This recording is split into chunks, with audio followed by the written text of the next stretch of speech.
we go. Hello, everyone, and welcome to another Chud Watch. How are you all doing? I'm Hannah, your host today, to look at all sorts of weird stuff the right's been up to, including the sentencing of Tina Peters, which is pretty entertaining and well-deserved. She got 9 years, so we're going to take a look at the sentencing for complaining about not having the right mattress in jail. You know how it is.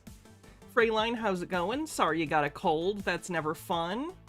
Kyle Clark has done some amazing tweets to Maga Cope who are defending this. Ooh. You have a link? Wouldn't mind a link. Hey Christopher Miller, Talon, Stephen B over on YouTube. How you doing? If you could, like the stream. Be much appreciated. And yeah, we can just get into it, I guess. If you want, you can help get to the next costume month with a tip link. Other than that, we can go ahead and start looking at the Chud Watch. We'll start with some of the shorter stuff so people can kind of still trickle in, and then we can get into the Tina Peters thing along with some other stuff that I pulled out for today. Hello, Spare Keys. How's it going? Dave in a Storm. How you doing? Glad you could make it live. I saw Kamala Harris as being the one that the devil was going to use to push through the White House. And that I saw that early on. And I actually had a vision. Isn't it convenient? Wow, isn't it convenient that all of these, like, prophets and seers always say that Satan's on the way, and they never quite arrive? Convenient for their careers. Which I thought, once Satan shows up, they're kind of out of the job, aren't they? Was a warning from the Lord of her at an inauguration. And she had a Bible, and she had done something like put a Hindu prayer book with it. And it was like she did an inauguration and was putting her hand on a modified Bible as part of her. And the Lord told me back then, he said that he knows it's legal to swear in on, like, whatever you want, right? It doesn't need to be a Bible. And if she did, in fact, have some sort of other thing along with it, that would be completely fine. That is how the devil intends to bring in the destruction of this country. It's the final phase. Through using a book you don't like during the inauguration, which is purely ceremonial? That was interesting. Bumble Homestead, thanks for a 3-stream streak, says damned theater work resetting my streak. Well, that's a bummer. Gonna have to restart it, I guess. Thank you, Jazzaproxy, for the link. Lies ruin lives. Lies ruin lives. Election lies ruin lives. They're not harmless. They're not a fun hobby for people with nothing better to do. They're not just asking questions, because questions are one thing, false claims are another. And those lies have ruined the lives of elections workers, baselessly accused of election rigging, put clerks literally behind bulletproof glass, and caused election volunteers to reconsider whether supporting American democracy is worth the risk to their lives. Election lies tear families apart, walling off parents and grandparents in a fantasy land when their families just want to give them love without getting unhinged rants in return. Election lies ruined the life of Gerald Wood, whose identity was used by Tina Peters to sneak a hacker into Mesa County's voting system. They were searching for evidence of fraud that they did not find. And here's the thing. It does not matter, because lies don't need evidence to survive. Tina Peters has now been sentenced to spend a good part of her 70s in prison. Perhaps she realized today, election lies ruin lives. That's pretty good. Tea with Goblins, thanks for 44 months, says the 5th stream baby will be here soon. I'm getting blown out with all these babies, I'm telling ya. I'll take a look. Profane Priestess. Let's see.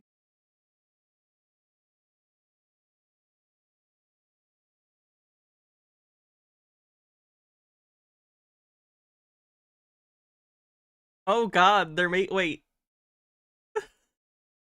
Is this AI someone used? Yeah, that's a shame. Oh no, someone did a live-action Princess Mononoke using fucking AI. What fate the stones have foretold you. Yes. There is This guy spent $745 to do it. evil at work in the land to the west, Prince Ashitaka.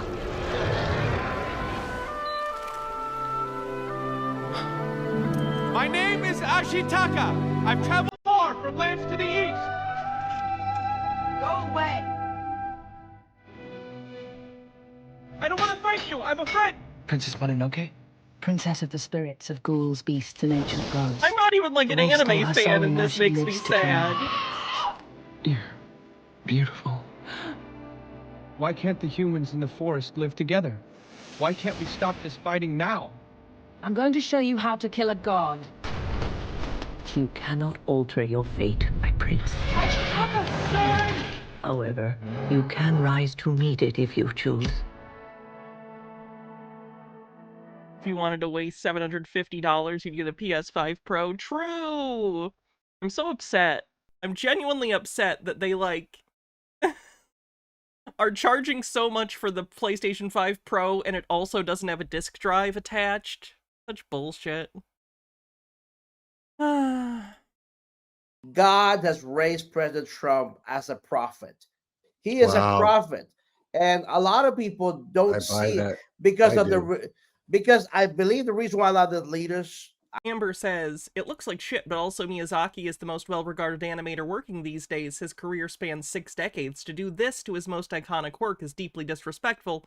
It boggles my mind. Not only is the live-action remake trend deeply unfair to animation as a medium, but the eco-socialist themes of Studio Ghibli's work are very consistent. To see this tainted by such a widely harmful technology as AI pisses me off. Nothing is sacred to tech bros. I'm just going to say this. Yeah. Don't recognize it because of the religious spirit inside of those people. Behind them, there's a religious spirit that's blinding them. That's why they don't see the hand of God on President Trump. He has to be strong. He cannot be a weak vessel of God. Look at Elijah. Look at Elisha. Look at Moses, and they picked on Moses. Moses was their deliverer in human form. God was in heaven. He picked Moses on earth and Aaron, and they gave him the same grief because, you know, what, did you bring us out here to die? Yeah. You know, and the same thing. And then they did it to Jesus, and then God comes on earth, and he brings deliverers. He brought up Joseph, but he brought Trump, and Trump is a deliverer, and not just in the United States, in the earth. And people, if you find yourself saying, I don't like it because of he's so rough, you wouldn't have recognized Christ then. Yeah. Because Christ famously insulted people on Twitter all the time. He was a deliverer. Famously, Jesus talked about how many people showed up to his rallies and was very narcissistic, very in the character of Jesus. You wouldn't have recognized Moses because he was a deliverer. You wouldn't have recognized Joseph. You know, all of these deliverers, if you don't recognize President Trump as a deliverer, you probably have got a spirit that wouldn't have recognized Christ. Now, I don't understand Christians who don't understand Christianity. I don't understand it. Like, obviously there's going to be sectarian conflict, but like, who fundamentally don't get the Jesus thing to the point that they're trying to compare Donald Trump to the character of Jesus is just bewildering. What book were you reading? What are you engaging with? You've got to look at this and say, these are people who profess to be Christians. They go to churches that are synagogues of Satan, to quote the New Testament, and they are very, very powerful. And is there not a demonic spirit that is trying to get someone who is anti-Christ, but a member of a church and denomination into a political office? I mean, I have to think that in addition to the political, there are genuinely spiritual, theological, biblical things that are at stake and ultimately at the forefront. And so if they win, you're going to have literally two people who are anti-Christ but claim to be Christians and members of a church pulling the levers for the United States of America for 4 years. Yeah. And you know for a fact, I know as well, man, if I'm Satan and demons, I'm like, give me the guy or gal who claims Christ but is anti-Christ. How can I help them be more efficient at their undermining mission? Yeah. It's nefarious. It's so annoying to me how they'll just look at anyone they don't like who's Christian and be like, nope, they're not actually a Christian, because I don't like them. J. Rodimus, thanks for 34 months, says, I saw the notification and thought Peter got sentenced to 9 years, not realizing the day it was, and I was like, Peter, no, what the fuck did you do? Well, I'm glad it's not that, Peter. Freyline says, not understanding the New Testament or Jesus is one of the most historically Christian things to do. Nothing says love thy neighbor like sectarian violence. Okay, let's get into the sentencing of Miss Tina Peters to 9 years. Should be good. So let's check it out. This is about 22 minutes. We're here today for sentencing in Miss Peters' case. Before I get into my comments, I'll enter judgment of conviction consistent with the jury's verdicts as to counts 1, 2, 4. Does Biden get called the Antichrist? Not as often as, like, Obama did. I don't know if I've seen it with Kamala a lot, and weirdly, I think some of it's sexism. Like, almost beneficial sexism in that I don't think that evangelical Christians can imagine the Antichrist as being a woman. Like, they hate women, and they don't respect women, but the lack of respect, I think, outpaces the hate, so they would find a woman too incompetent to be the Antichrist. Again, that's fucked up, but, like, I just, based on what I know about their theological concerns, I don't think they would accept a woman as the Antichrist, because it wouldn't be a worthy adversary. Benekagami says, I love the Prince of Egypt because it kind of shows God can be a little cruel to his followers even when it's being charitable to God. Plagues are a song is filled with plagues as a song is filled with how much pain it was inflicting on Moses. Yeah, it's one of the reasons it's a really good movie. 6, 8, 9, and 10.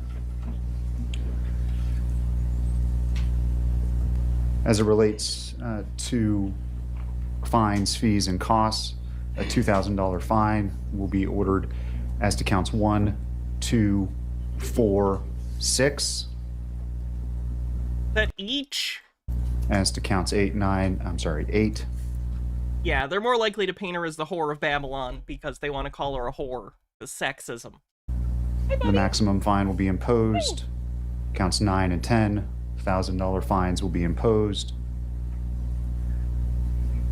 You retain Phoenix Leftist, thanks for a 205 stream. the right to ask me to reconsider any sentence I impose under Rule 35B.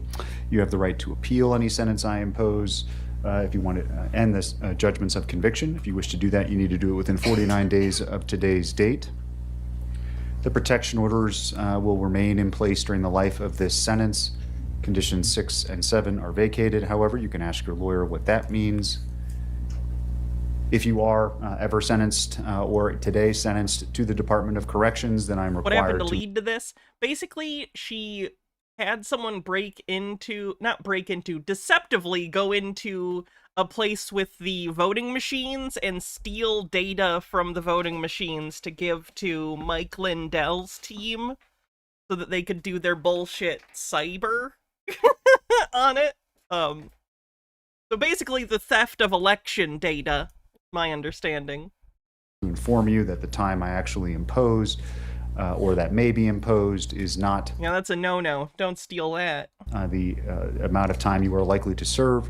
It can be and very likely will be reduced by your accrual of good time and earned time credits within the department, meaning that the better you do in prison, the more programming you take advantage of, the sooner you'll be released.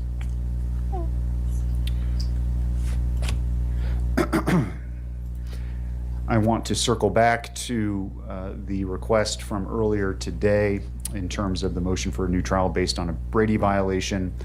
To the extent I needed to make findings on that today, I'll note that 1, the motion could have been filed weeks ago.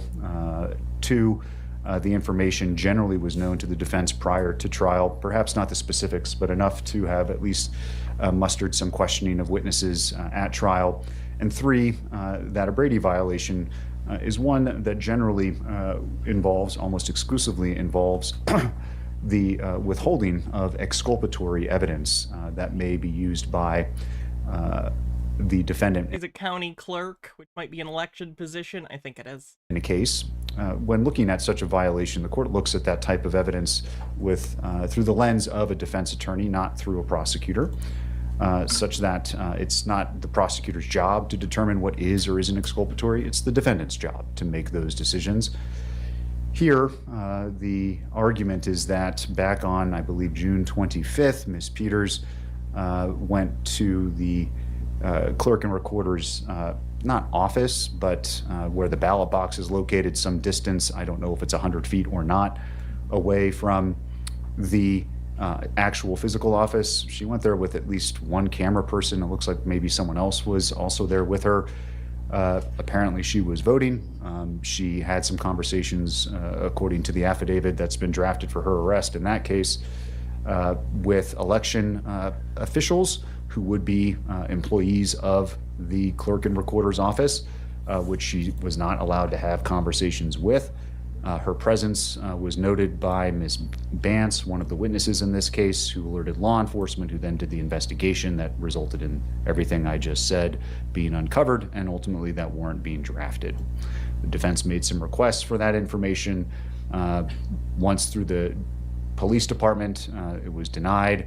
According to the defendant, because it was an ongoing investigation, the DA said that they didn't have anything, if I'm not mistaken, but that they would turn it over later when they got it. They didn't do so. Looks like the warrant was drafted well after the trial occurred.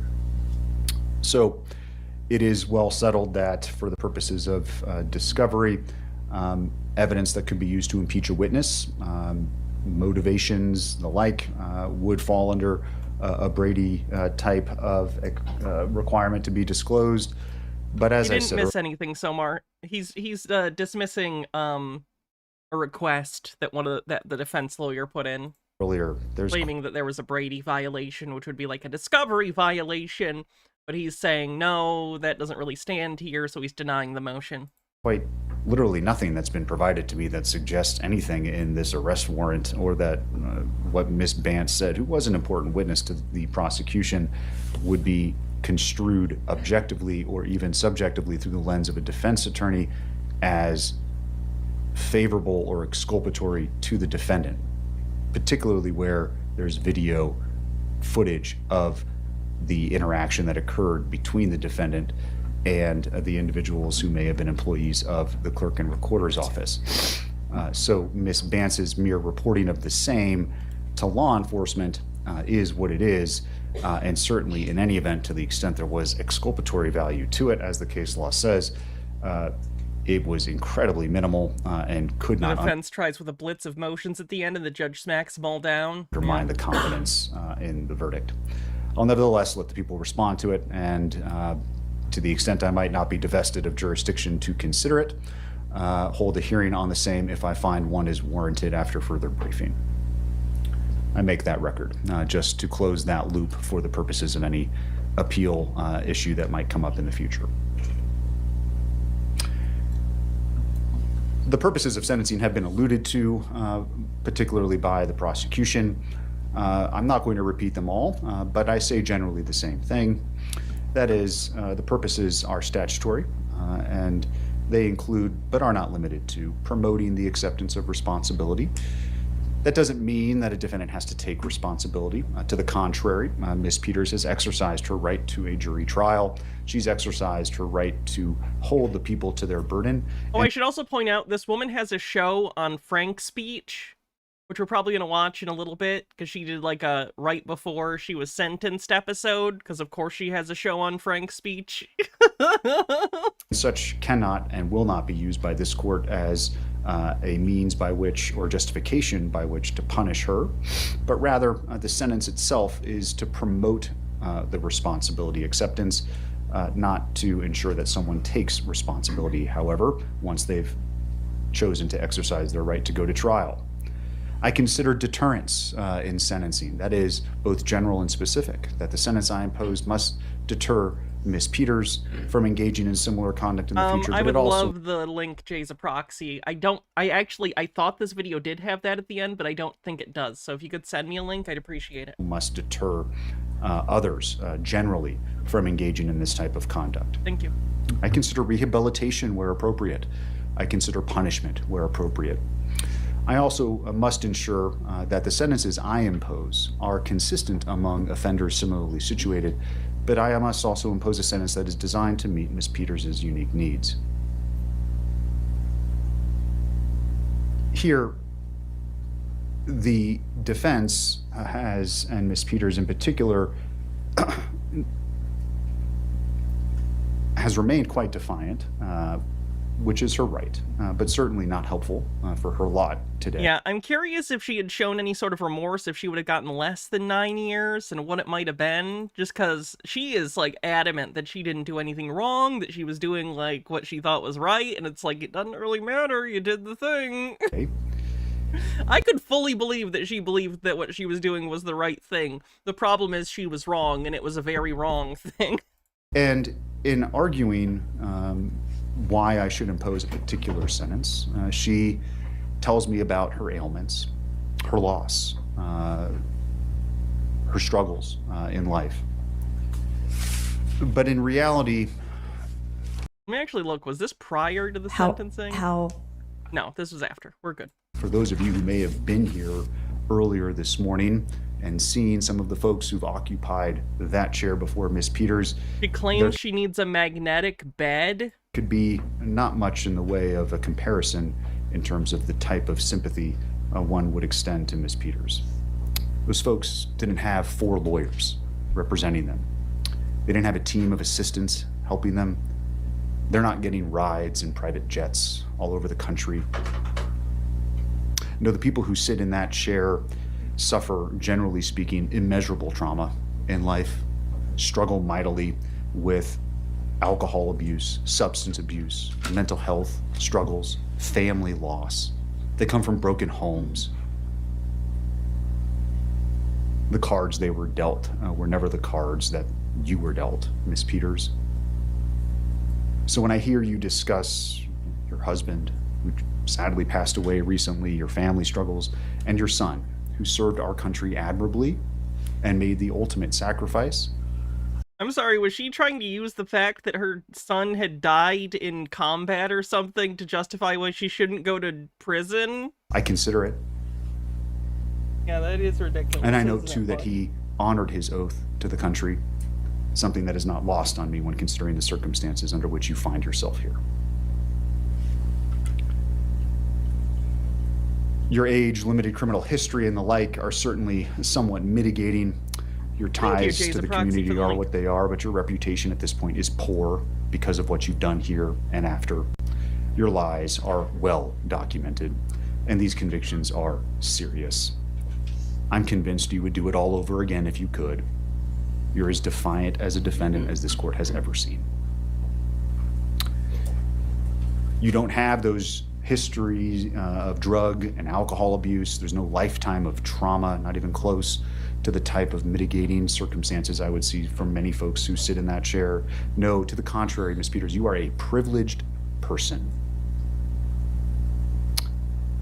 You are as privileged as they come. And you use that privilege to obtain power, a following, and fame.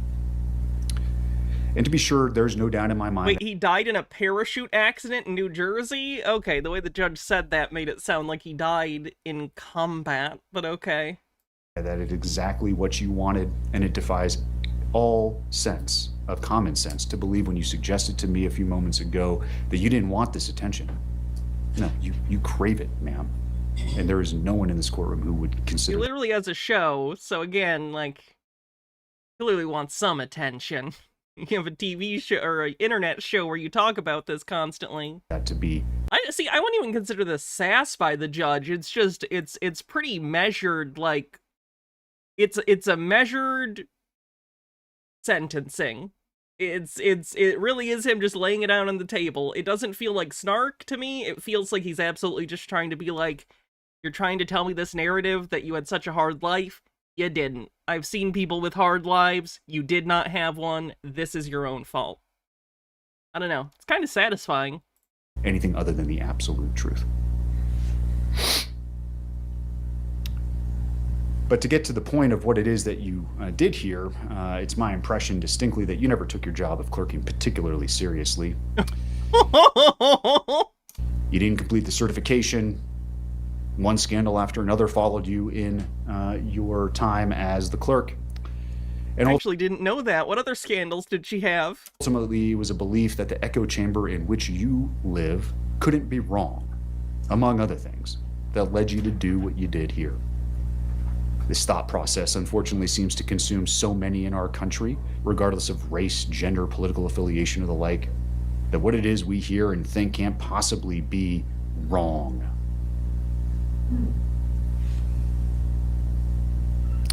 There are many things in my mind that are crystal clear about this case. You are no hero, you abused your position, and you're a charlatan who used and is still using your prior position in office to peddle a snake oil that's been proven to be junk time and time again. In your world, it's all about you. But at bottom, this case was about your corrupt conduct and how no one is above the law. No one in this country has absolute power. Your position as a clerk and recorder, a constitutional position, does not provide you with a means by which to do your own investigation, to not listen to the judiciary, to not listen to the executives higher than you, to not listen to the legislature who sets the law as it may be. This is nonsense. Our system of government can't function when people in government think that somehow, some way, the power they've been given is absolute in all respects. And that's where you fell. You have no respect for the checks and balances of government. You have no respect for this court. You have no respect for law enforcement. And you do not have respect for your fellow colleagues when you were a clerk and recorder who weren't lockstep in your beliefs. Period. Indeed, just weeks before trial, you were apparently doing what I mentioned earlier, that is, over at the clerk and recorder's office where you're not supposed to be, violating the protection order by speaking to employees of that entity with your— What? She was supposed to not be near there and she went? Why would she ever go and be talking to employees? Was she trying to get a story? What was she doing? Camera crew in tow. Publicity? For her own bullshit? Camera. You have no qualms with violating the court's orders because you're innocent, because you didn't do anything wrong. You were just doing your job. You have no problem trying to kick an officer. Your explanation about what happened is preposterous. It's on video. Ashley One Up says she probably thought she could get away with it because she's rich and white. Probably. You have no problem. She also thinks she's right. So, like, that probably emboldens her as well. Lying to officers. It's happened multiple times. They're recorded conversations. It's just more lies. No objective person believes them. No, at the end of the day, you cared about the jets, the podcasts, and the people fawning over you. You abdicated your position as a servant to the Constitution, and you chose you over all else. Yes, you are a charlatan, and you cannot help but lie as easy it is for you to breathe. You betrayed your oath for no one other than you. And this is what makes Miss Peters such a danger to our community. It's the position she held that has provided her the pulpit from which she can preach these lies. The undermining of our democratic process, the undermining of the belief and confidence in our election systems. It's not about questioning it. No one says you can't question, you can't ask. It's completely different. And if you don't understand I can say or do here today, that will change your mind. So the damage that is caused and continue to be caused is just as bad, if not worse, than the physical violence that this court sees on an all too regular basis. And it's particularly damaging when those words come from someone who holds a position of influence like you. Thanks, Every Adrian. effort to undermine the integrity of our elections and public's trust in our institutions has been made by you. You've done it from that lectern. No, she's not a sovereign citizen, to my knowledge. The She's just very obstinate. voting public provided you with. Everything you've done has been done to retain control, influence. The damage is immeasurable. And every time it gets refuted, every time it's shown to be false, just another tale is weaved. So I'll begin by saying I've considered all of those purposes of staying of an execution of a sentence. I've mentioned all of them here generally in my comments already, and I find that a stay of any sentence I impose would be wholly unwarranted. All cases have a possibility of reversal on appeal, no doubt. I'm at peace with all the decisions I've made here. If Are anything, you? I gave you and your counsel far too much leeway at times, but the rulings I made came after much consideration, incredible amounts of internal debate, and I trust in accordance with the applicable law. I consider the sentence here, in this case, what are available to me. Probation. Community corrections wasn't requested, but it wouldn't be an option in any event, and an incarcerative sentence to the Department of Corrections. Probation's focus is rehabilitation. That is, for folks who have minimal criminal histories, low LSI scores like you, Ms. Peters, but where punishment isn't really on the table. It's about putting someone back in the community who's not a Turned risk 69 on 9/11 this year. Nice. and giving them a chance to correct those things that brought them before me in the first place. Community corrections, which again isn't available, but nevertheless I'll mention, is another option that I could still order. It's much more stringent than probation, but it's not prison. And it's for folks who have even higher needs. Again, drug addicts, alcohol abusers, and the like. And prison is for those folks where we send people who are a danger to all of us. I like how he's laying this out and like escalating like how serious the danger to society is based on the punishment, and he's gonna put her in like the prison one because she's in fact dangerous. Be by the pen or the sword or the word of the mouth. Cicero Fields, Prison thanks for is a 3-stream streak. Where folks go, where punishment is what we're focused on, because the crime committed is so significant that anything less would unduly mitigate the seriousness of the same. I mentioned before there are no mental health concerns. There's no good reason why you're here, Ms. Peters, other than these are all the active decisions that you made that cost our county significantly, but also more importantly, cost you greatly, Mr. Wood, all the members of the county who worked and trusted you when you asked them to do things that they did on your behalf. It's part of your lies. The expense, the toll is immeasurable. So putting you on probation when you have zero needs that would be met by probation is the very definition of unduly depreciating the significance of what it is that you've done. What about her magnet The harm bed? that you've caused our community and continue to cause. Community corrections is the same. So prison is the only place that duly meets the purposes of sentencing in this matter. And therefore the sentence and judgment of the court is as follows. As to counts 1 and 4, the judgment and sentence of the court is 3.5 years in the Department of Corrections. Those sentences will be concurrent to each other. As to count 2, the judgment and sentence of the court is 3.5 years consecutive to counts 1 and 4. As it relates to the misdemeanor charges, count 8 is 120 days in the Mesa County Detention Facility, concurrent to count 9 and 10, which will be 6 months in the Mesa County Detention Facility, consecutive to the prison sentence. The reason those sentences are consecutive is because those sentences are, as the prosecution stated, directly related to what it is that you did here in our community. Cthulhu Flower, thanks for a 19-month streak, says, nice, I really needed a Hannah stream today. Well, I'm glad I can provide it. The damage you And thanks for the link, Thinking Sabercat. I set it aside for after this. caused this community, the breach of your oath to the electorate in Mesa County. Your sentence will be followed by 3 years of parole. You have 2 days of She's pre-sentence either going to be in prison or on parole for the rest of her life. confinement She's in her 70s, credit. or almost 70. Anything I missed? Anything else we need to address? Judge, I think you missed a sentencing on count 6. Oh, I'm sorry. Count 6 is criminal impersonation. That's also consecutive. That's 15 months to the Department of Corrections.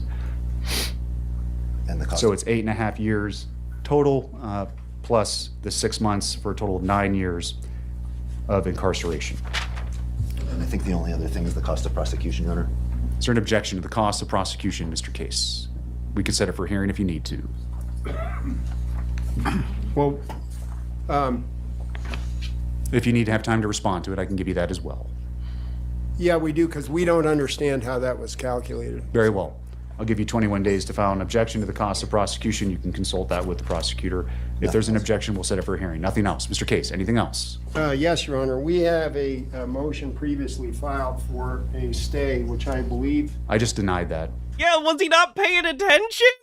That was like the whole first 10 minutes was him denying his motions. What the hell?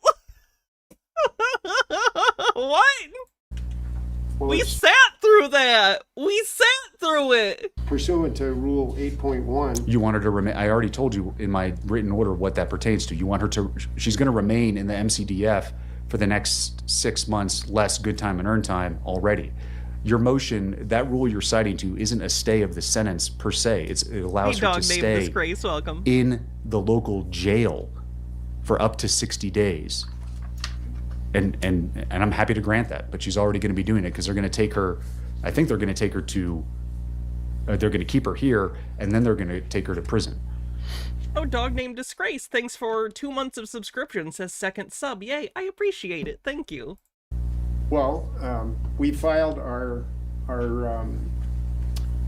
consent of surety to bond on appeal. And right. We're asking simply that you allow her to remain under the conditions of that bond until we can get the Court of Appeals to rule on whether she should have bond during the appeal. No. I like this judge. I wish we saw this guy more often. He's good. Under the conditions of... Like, he's firm, but he's soft. You know what I mean? Like, he's very direct, and he says what he means and means what he says, but he's not, like, yelling. Just no. That bond until we can get the Court of Appeals to rule on whether she should have bond during the appeal. No. Thank you, Your Honor. I have one other thing, and that is I need to file an exhibit that I did not previously provide because it's under seal from the DC court. It's an October 4th internal email from Dominion. It relates to Mr. Frontera. So I wanted to advise the court that I'll be filing that under seal to complete the record. Okay. And that it should be kept under seal. Thank you, Your Honor. All right. We're adjourned. Defendants remain. I'm sorry, what? I'm sorry, I think it may be the Department of Corrections that decides the order. Is the court specifically required? Let's take a look at some of the surrounding stuff. Here is... Oh boy! Yeah, this ain't great. This is her response. Nemesaur, thanks for gifting 10 tier 1 subs and kicking off a hype train. Thank you very much. Bits, subs, help get the hype train up. I'm very taken back by how... 1 sec, I gotta change the camera so this is more in frame. Where is that button? You have something for me, Catalina Gearbox. What is it?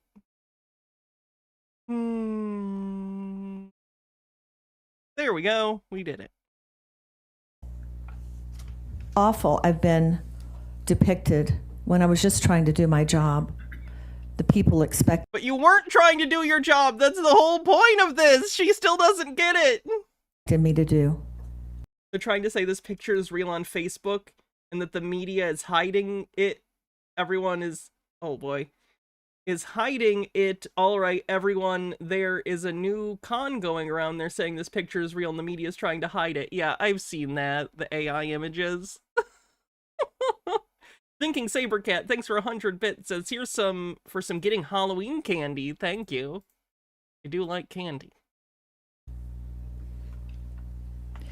When I look at the people that have spoken here today and asking for harsh sentences, I'm just appalled. I feel bad for them because I know, I've often said God doesn't like people messing with his kids, and I believe I'm a child of God. Ma'am, did you just threaten the court with God? And I believe that it was important for someone to stand up, and I chose to do that. I have health problems that would... Oh, here it is! This is the mattress shit! ...not be treatable in the Department of Corrections. First of all, I need a magnetic mattress. I've been on that since 1995. I was in 2 rear-end collisions in 84 and 2010. It was pretty severe. I was diagnosed with fibromyalgia. I don't know if you can zoom in a little bit, and chronic fatigue as a result. Okay, so any kind of chronic pain, like fibromyalgia, I have unlimited empathy for, because I know that that can be, just drive you crazy. I know. I do want to point out, though, pretty sure magnetic beds are bullshit. I looked into this the other day because of this thing she said. It's basically just what it sounds like. It's a mattress or a mattress topper with magnets on it that what seem to be grifters claim will help relieve pain from fibromyalgia. Couldn't find anything evidence-based. Seems entirely to be a placebo thing. And I had to stop working for the airlines in 1995. I was up all night because I was in bed all day. I couldn't sleep. I couldn't control these symptoms until I got, believe it or not, a magnetic mattress of which I still sleep on. Again, it's probably a placebo thing, but either way, it doesn't really matter. Even if the magnet bed thing was a medical necessity for you, they would just have to give you a mattress pad or something, if they even did that. It doesn't prevent them from sending you to prison. I cannot enough express to you how much this does not prevent them from sending you to prison.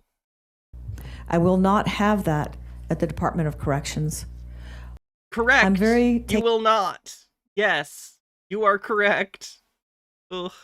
Continued to receive her salary for 16 months. For a national movement that threatens. This is my husband. Keep going. I do kind of want to hear her closing statement, like, about what she's justifying this with.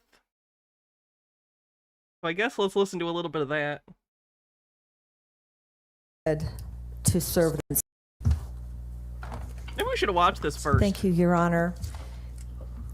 It's with a heavy heart that I hear the vile accusations and the anger levied against me for what I did to serve the people of Mesa County. He's calling her crime serving the county. You know, 20 seconds on the maintaining my hype train. innocence is not disrespect for the law. I respect the jury verdict based on the evidence that they were allowed to hear. There's much that they weren't allowed to hear. I never intended a video of the trusted bill to be made public. Thank you for the hype train, everyone. Did not authorize it to be made public.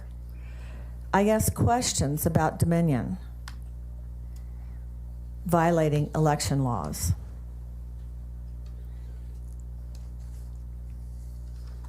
One moment. Judge, I'm asking for probation. Since 2022, I've been on restriction, and now I have an ankle bracelet that I've been compliant with that. Consider it training wheels for your captivity.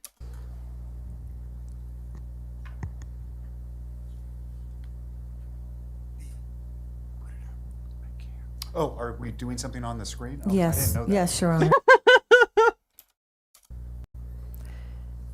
Judge, I've never lied to you. Can we zoom in on that? I have demonstrables. Mr. Rubenstein accused me in court of recording on my iPad. I did not record on my iPad. This was the It was on my iPhone.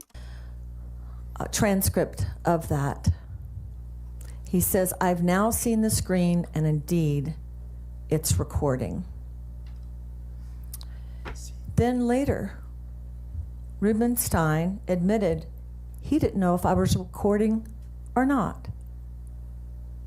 I have no idea if it was recording or not. In my eyes, Mr. Rubenstein lied to you, Judge, which resulted in me being seized and now wearing an ankle bracelet for contempt and lying to you. The ankle bracelet is for your contempt or for your conviction in the obstruction case? Well, all of those two cases were a direct result of that. He was already convicted of obstruction. I didn't know that. Toreador says, "Yee," and I mean this from the bottom of my dark little heart. Paw. In court that the DA got up, interrupted a normal proceeding. I didn't interrupt the proceeding to get up and cause a big stir. Oh, Judge Dunkelman found otherwise, but I guess we can just disagree on that. I understand what you're saying. Go ahead. They kept the iPad for 15 months.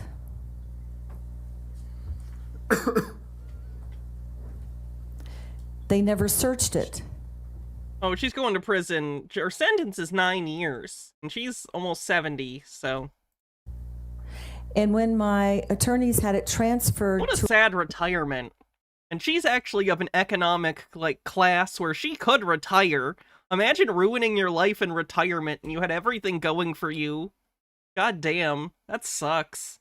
A lab. Don't get me wrong, she deserves it. She did it to herself, but, what a own goal. You know what I mean? What a self-L. They said there was no recording ever on it. None of the 66 videos were deleted. You can go back down, or go up. No, go the other way. The report states, go up a little bit more, thank you. 66 recordings were extracted from the iPad. None of the 66 videos were deleted. None of the videos were recorded on February 7th, 2022. Defendant Kagami, you should watch her arrest videos. The video plus her performance in court is further proof that tough on crime is reserved for real criminals in these people's minds. Their fake tough act is such bullshit. See? There was never any recording made, and my iPad proves it.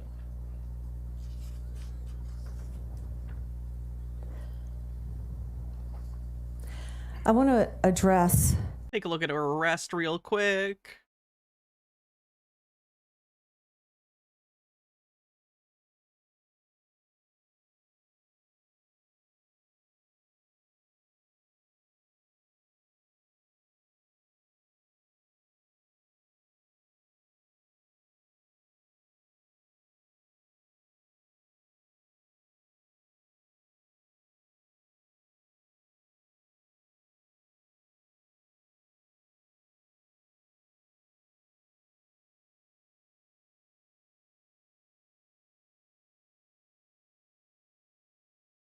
Says I'm connected, but I'm not sure if I actually am.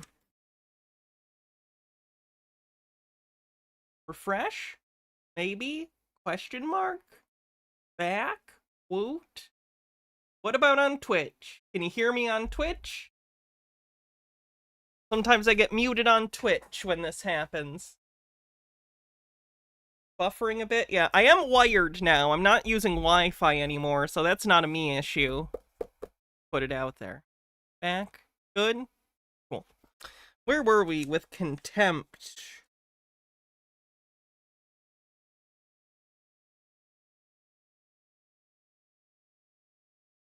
Contempt. Okay, where'd you put it? Yeah, she'll get out sooner with good behavior, probably, but I don't know if she'll be able to. Contempt, a willful disregard or disobedience of a public authority. See also civil contempt, common law contempt, contempt of Congress, contempt of court. We don't have to tell you anything. I'm not sure exactly. They don't have to. Hey, Bob, let's detain Randy. Okay, no, Randy, put your cup down and turn around. Ma'am? No.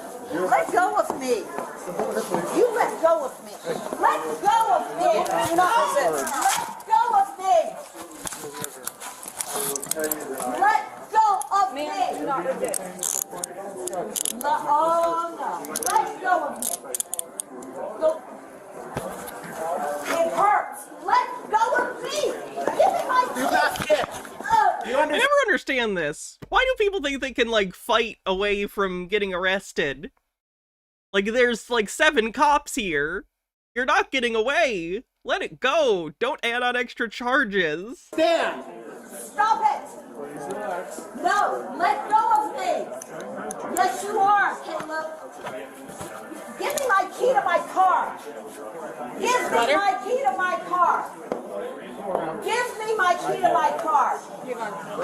I like that other people are just standing around, just chit-chatting.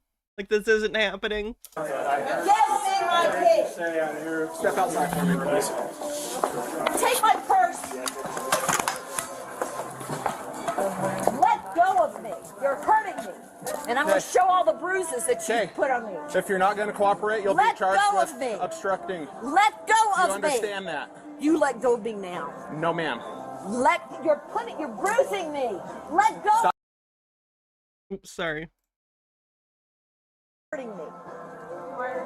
Obstruction at the moment. Okay. Here, let go of me for a minute. Ma'am, I don't care if you record, but can you just step back a little bit? I want you to do something. I'm just skipping because there was Beatles music in the background. You're hurting me. Please. Stand up and walk, then. You're hurting me. Let go of me.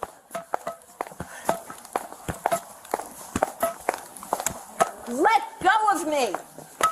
Oh, ma'am, you're under arrest. For what? Obstruction. I didn't obstruct anything. You're hurting me. You're hurting me. Okay. You okay? Yeah. What are you doing? You're hurting me. They're searching you would be my guess. Get out of my pocket. You are under arrest. Wow, she really doesn't understand how this works. You're hurting me. Stay back. Back up. Unless you want to be detained too, back up. I don't care. Yeah, if I you saw record. the Marjorie Taylor Greene weather control shit. Just back up. Stand up straight, ma'am. I am standing straight. You're pushing me over with your hand. I'm holding onto your jacket. Cooperate, lady. Cooperate. What are you talking about? Get out of my pants. I am conducting a search. If you move, you will find additional charges. Find additional charges? This is like arrest without cause. They have a warrant for your arrest, ma'am. How do you think they found you and decided to arrest you? They didn't just say, let's get that lady right there. There's a warrant. Run down the street. Asshole.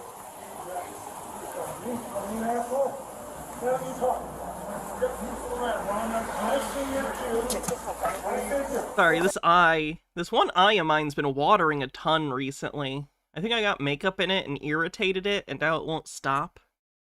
Ugh.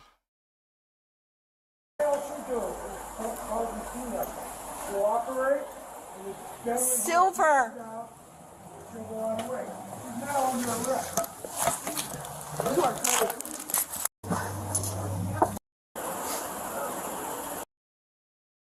That was her arrest. Here's the property This receipt. is not my iPad. You don't understand. This does not belong to you. I'm happy to answer any. Take a break here and address some of the accusations, the vile accusations that have been levied against me with such anger and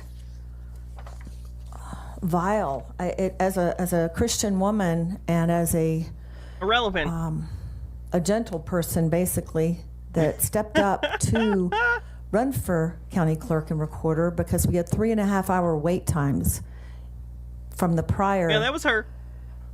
Who is now the present clerk, who was the manager of elections. 3.5 hour wait times. I looked at that, Judge, as a business owner. I could have minded my own business. As I a could have stayed business living owner. a great life, my husband and I. But instead, I stood up and I said, I can fix that. My son said in his SEAL Team 6 paperwork before what the hell? He died. I read it after he died. He said, describe your mother. He said, she fixes things. When I see something... Oh, this is nonsense. Thinking Sabercat says, here's a live video of Marjorie Taylor Greene's evidence for weather control. The weather dominator, obviously. I can't play more of this because Hasbro will own my butt. Kingdom Reborn 487, thanks for 40 months. Says, hey Hannah, enjoy the stream. I'll do my best. If I don't, I'm doing something terribly wrong since I'm the conductor. Did she try to fix the election? She stole election data to give to Trump allies. Mike Lindell. Fixed that's good. I believe that everyone should do that. I ran for clerk and recorder, and I'll get into that part in just a moment, but I'm very taken back by how awful I've been depicted when I was just trying to do my job. The people expected me to do. People expected you to steal steal data about the election and hand it off to private individuals outside of the government. I don't think that's in your job description. When I look at the people that have spoken here today and asking for harsh sentences, I'm just appalled. I feel bad for them because I know. Here's this part.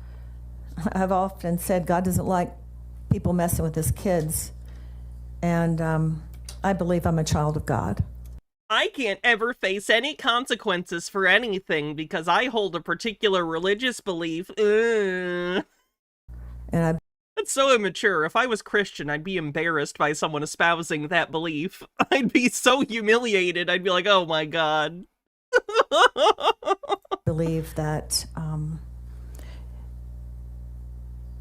it was important for someone to stand up. Remember when the Bible says that it's your duty as a Christian to follow earthly laws? I remember. And I chose to do that. As far as Gerald Wood and Wendy Wood, I think during the trial, the text messages that were presented, when at first Gerald Wood said, he said that, yes, I used the name Trebuchet. Yes, that's my phone number. His picture was on there. And then when and the date, which was May 4th. Ashley One Up says, only God can judge me. Annie Wilkes, Stephen King's novel, Misery. Misery's great. 14th. That was the movie. Kathy Bates. Believe. I know it's not a hot take or anything, but still.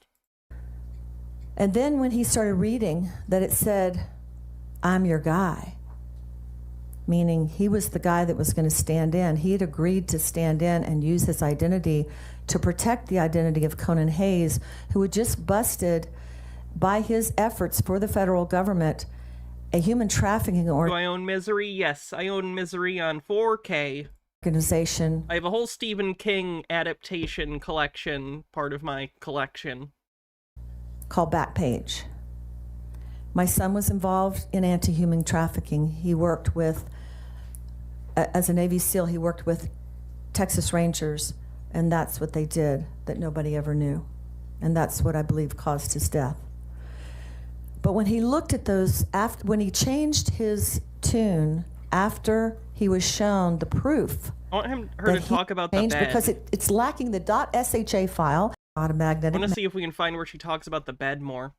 Toreador says Hannah inadvertently shows too much. Later, strange rash on her butt slowly develops into a raised veiny flesh. Madness takes over, her soul rending as the letters Hasbro take shape. And then it's done, the nightmare is over. A shot of Hannah's head from behind slowly turning to show to the audience that she has doll eyes. He-Man jump scare. Mattress on. That wins an Oscar. Best adapted screenplay. Of which I still sleep on. I will not have that at the Department of Corrections. Correct. Also, you won't. I had lung cancer and had that sucks ass. Surgery in 2016, 1 year before I ran for office and 1 year before my son died. Does she think that getting cancer means you can never go to prison? They took out a third of my right lung. And as a result, I get short of breath. Yeah, that's terrible. That sucks ass. That's terrible for you. Also, you're still going to prison. That's irrelevant. I do a lot of... I hope you get as many things as they can to help accommodate your medical issues. Genuinely. I don't even think your magnet bed is real. Like, I don't think it works other than placebo. And I wouldn't care if you got a little fucking mattress topper with stupid magnets on it. Whatever. I hope you're accommodated to the best of their ability. And certainly within your rights to be accommodated. But, like, do you think this is going to get you not to go to prison? Strenuous physical activity. Okay. My first attorneys asked me to take a polygraph as to why I created an image of the Mesa County server. And I said it was to preserve election records. Then why And the did you hand it polygraph over to other people? Showed that's true. Page 2, please. You think she's going to If do you've never hard been through labor? I don't know. a polygraph, it's a pretty strenuous test. Keep going.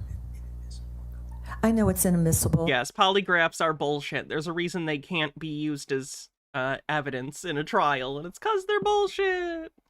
We're not in court right now. We're at my sentencing. Thank you for that, DA. Were you truthful? Wait, stop. Go down.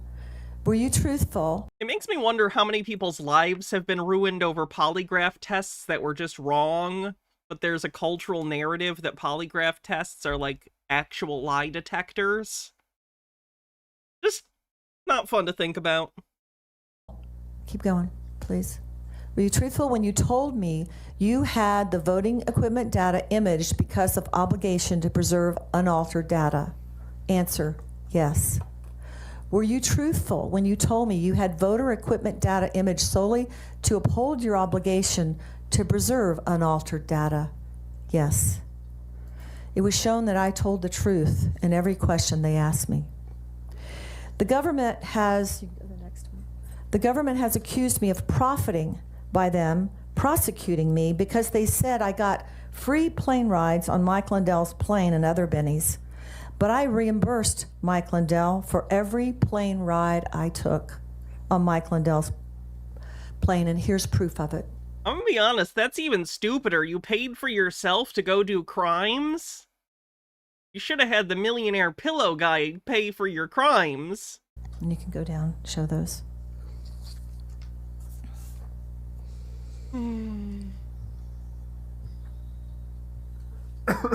Okay. This right here, let's go back to when they came down on me for the iPad in the this is my wrist. Yeah. Yes, Main Street Bagels. This is a picture of my left wrist, which happened when the officer who arrested me on February 8th, 2022, made the handcuffs too tight. And they also accused me of kicking a cop, which I didn't do because when they put the cuffs on too tight, they pulled me sideways on my left wrist and my right leg came up. And I've done this with numerous people to show them exactly how that's possible. And I'm going to just show you now.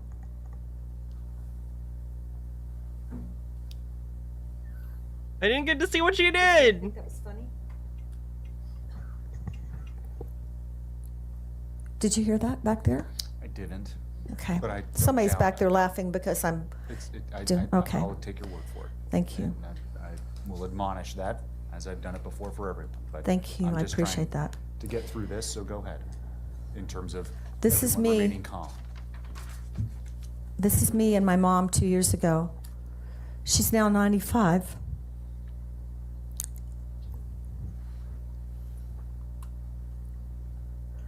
And lives in Virginia. Okay, she can come visit you in jail. Take my husband's, talk to the clerk. And I said, don't we have somebody on staff that can do that kind of thing? And they said, no, they want to talk to the clerk. I had to tape a little piece of paper up on the tripod with bullet points because I wasn't used to being in front of a camera. I don't like being the center of attention. I never have. But this has uprooted my life. And for that, I'm sorry. I really am remorseful that it came out that way. And I ask you for leniency and probation. I check all the boxes on the leniency. Don't have drug problems, don't have alcohol problems. You know, I don't know if you've ever seen as clean a past as I have or present. But I did not do it. I did not do it, Your Honor, to disrespect the court or the law. Thank you, ma'am. All right, I do want to take just a few minutes to collect my thoughts. And she got 9 years. Well, that's good. Again, one of the wettest, great job. in helping with Florence. This is a tough hurricane, one of the wettest we've ever seen from the standpoint of water. Rarely have we had an experience. Shay, great job. Thanks, Trump. Killing it. The wettest in terms of water.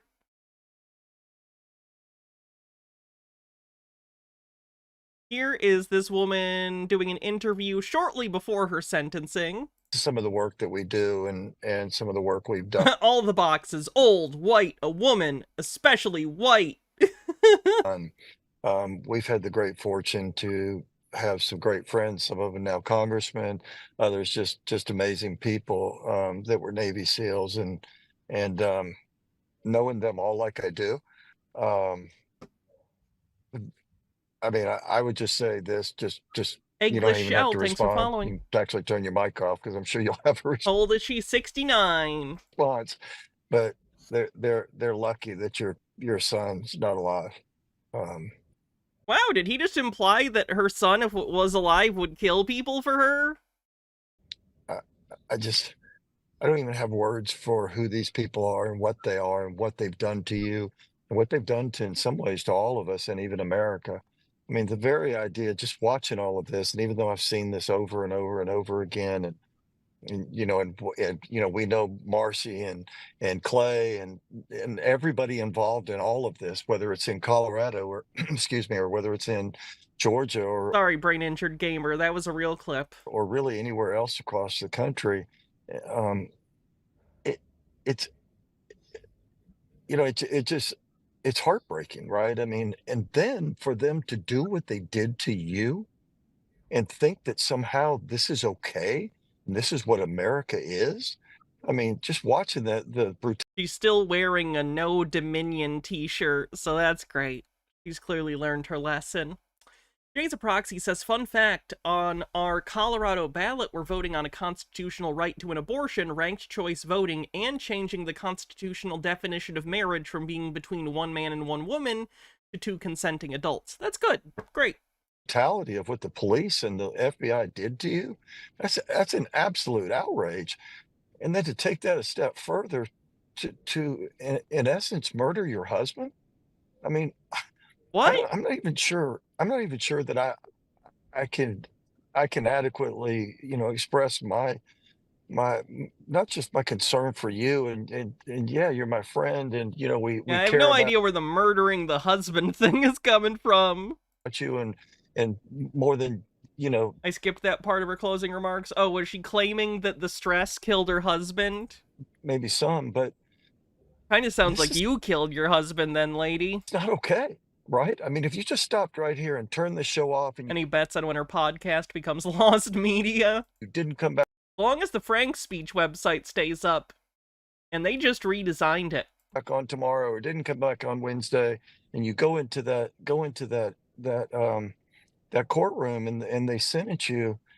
If there's anything other than probation that comes out of this, you know, these people belong in prison, right? This isn't.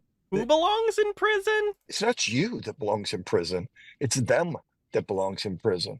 And this is, you know, this goes way beyond just elections. That little clip you showed about how the DA wanted to send a message to people. I'm sure there's a lot of Americans that are going to see your show, and they're certainly going to see it through us and me and hear about this. But he's the one that deserves to be in prison.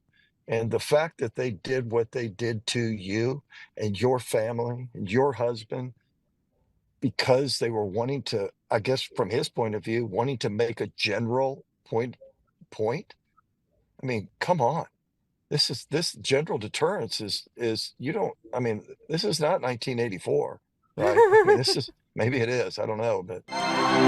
Notice that they're Trump supporters who are all in favor of the tough on crime stance and making an example out of people when it's not them. But when it's them, all of a sudden, oh boy, whoa, hold on, 1984. 11:09 p.m. Live on CNN, exactly 9. What's the anti-Dominion thing? Dominion is the name of the company that produces a large portion of voting machines. And Mike Lindell and the election denier people really don't like Dominion, and without any basis blamed them for stealing an election. And this is also what Fox News got sued over. They settled for almost $1 billion and fired Tucker Carlson over it. So 18,958 votes were switched from Trump to Biden. They weren't. Mirrors, doesn't it? But you're going to find out here.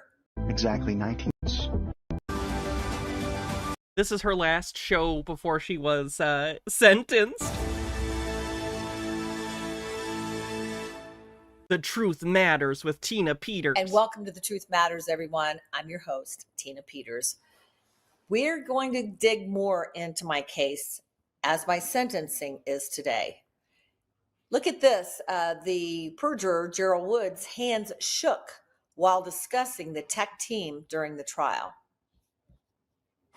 Have you looked at all the pages? And I'm sorry, I gave you the wrong identification. It is Exhibit A as an alpha, pages 1 through 9. Okay. This is her cope, is that this guy's hands are going to shake. First of all, he might be someone who's nervous speaking in public, which I think is most people. Secondly, he might have some sort of thing going on with his body that causes his hands to shake. That can happen. That's what you said. That's a weird cope considering she's going to prison for 9 years. Right. I know she didn't know it at this point, but still. Have you now looked at all the pages? I have. Can you identify Exhibit A as the tech team chat on Signal between yourself as Trebuchet, Tina Peters, the clerk and recorder, and Sharona Bishop? I can say that you have what looks like screenshots of it. I don't know. I don't recall any of this. Well, what do you mean screenshots of it? You have screenshots. Benekagami says, even if polygraphs weren't bullshit, they don't prove that what you said is true, only that you think it's true. If you think blowjobs aren't cheating, then you're not lying saying Bill Clinton didn't cheat. If you truly believe that flying purple people eater robbed the bank, that claim will be registered as true. Yeah. That's on top of many, many, many, many more serious issues than even that.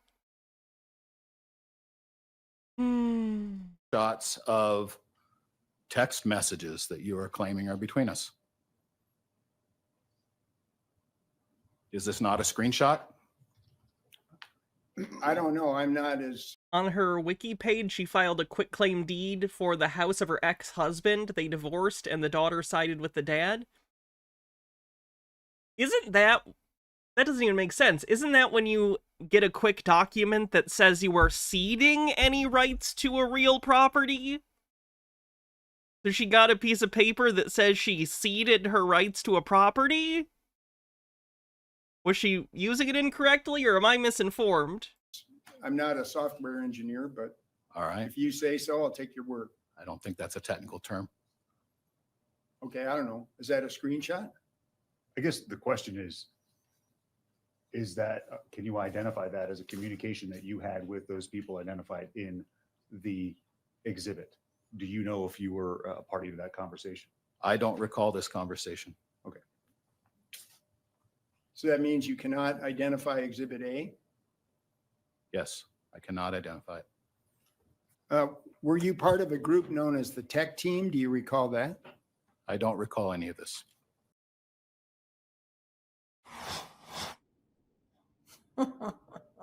And just right before that, he was shown the tech team, the screen confirmation that Trebuchet is indeed Gerald Wood.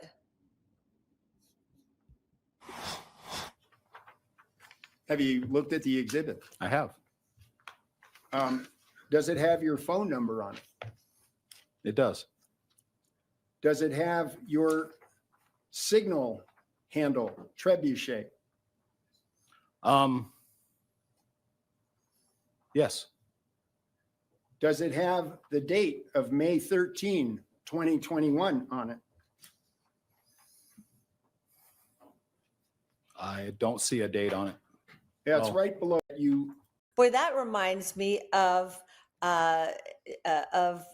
David with the giant, and that's sometimes how I feel is that those 5 smooth stones to hit this giant. But, you know, it goes on and on. He obviously... Benigami says more people need to have what happened to Tina happen to them. Lied like Mike Lindell. About his involvement. Trump. Is his part to conceal the identity of the cyber expert Conan Hayes. But, you know, that's not just what's going on here in Mesa County. But Jenna Griswold sent 30,000 notifications for people to ineligible voters. And here's the Steve Bannon segment where I spoke about it. Tina, the Associated Press is... Like, I feel like if your evidence of anything is you talking with Steve Bannon, you're immediately discredited. That reminds me, there was this leaked audio. This was like the day before the election in 2020. Here's Steve Bannon just outright saying the strategy that Trump was going to do in election denial. And what Trump's going to do is just declare victory, right? He's going to declare victory. But that doesn't mean he's the winner. He's just going to say he's the winner. The Democrats, more of our people vote early that count.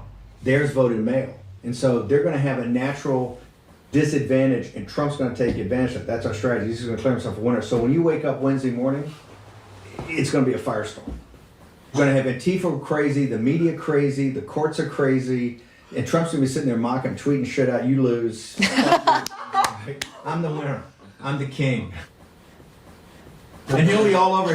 He'll be going, where's Hunter? Is Hunter on a crack pipe? I mean, no, he'll be, because then it doesn't matter. Remember, here's the thing. After that, Trump never has to go to a voter again. He's going to fire Ray, the FBI director. He's going to say, fuck you. How about that? Because he's never going to, he's done his last election. Oh, he's going to be off the chain. He's going to be crazy. Also, if Trump is losing by 10 or 11 o'clock at night, it's going to be even crazier.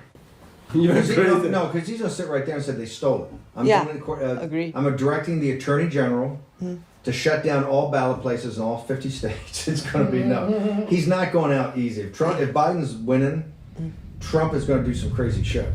Like, these people are cheering each other in discussing overthrowing the government, and they're like, ha ha ha ha ha. These people should be in fucking prison. Gitara, thanks for 33 months, says Praise Paul. Anyway, so that's this guy that she's talking to. Reporting Colorado, 30,000 non-citizens got voter registration. I do actually have that document pulled up for today, Thinking Sabercat. I don't know if we'll get to it today, but I do have the Jack Smith filings with evidence, and claims about Trump and the election stuff.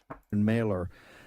Quoting from Denver, the Associated Press, Colorado Secretary of State office said it mistakenly sent postcards to about 30,000 non-citizens, encouraging them to register to vote, blaming the error on a database glitch.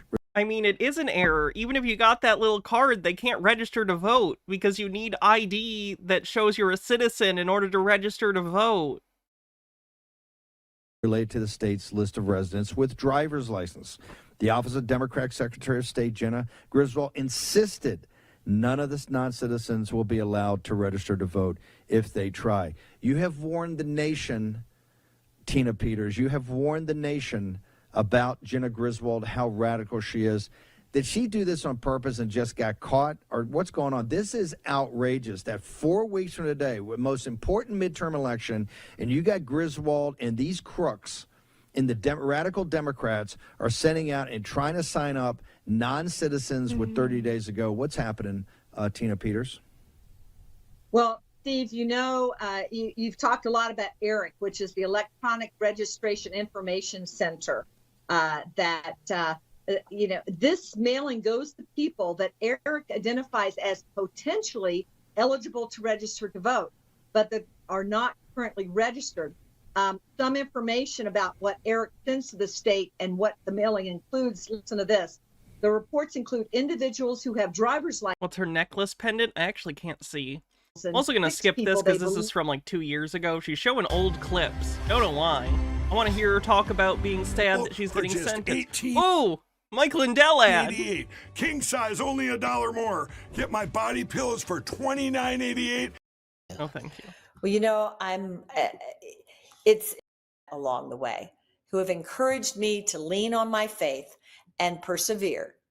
One of those great friends is Pastor Dave Bryan with Glad Tidings Church, and he joins me now to give us some words of wisdom and encouragement. Pastor Dave, thanks for being here. It's really, really great to be with you. Well, you know, it's interesting to see what, the people that God brings into your life when every crisis, I mean, you are the counselor to very famous people in office and out of office. People trust you because they know that you're a man of integrity, that you love God. And I'm very grateful that he's brought you into my life. Well, Cheryl and I are very, very grateful that God's brought you into our lives, and we're honored to be with you and stand with you, be your friend. And thank you for inviting us into this, because it's an honor for us. You bet.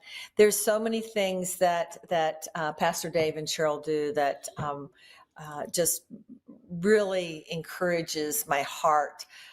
They are actually working on it, so you can support them, and I encourage everyone to support them in this mission. They're buying a prison, a former prison, and tell us about that. Okay. Well, I think everybody knows by now that the egregious evil of child sex trafficking has eclipsed even the international drug trade in terms of the volume of dirty money that is being. The sound of freedom really fried these people's brains, didn't it? Evil. Their minds. All right. I think I'm done with Tina Peters for the day. She is in jail or will be, and that's good. She deserves it. Pretty much what I have to say about that. Hey, you know Styx, Hex, and Hammer? He got arrested. He got arrested allegedly. I will point out allegedly for domestic battery. He allegedly was arrested for domestic battery. So here he is talking about his time in jail when he got arrested. All right, everyone, talk about weird times. You probably were wondering where I was for an entire week. Actually, I was in jail. Don't worry, I'm gonna have no problem with the charges. They're pretty spurious. But I do have... Jeremy bailed him out, then fired 10 people? Wait, why did he fire 10 people? Were they upset that he bailed him out?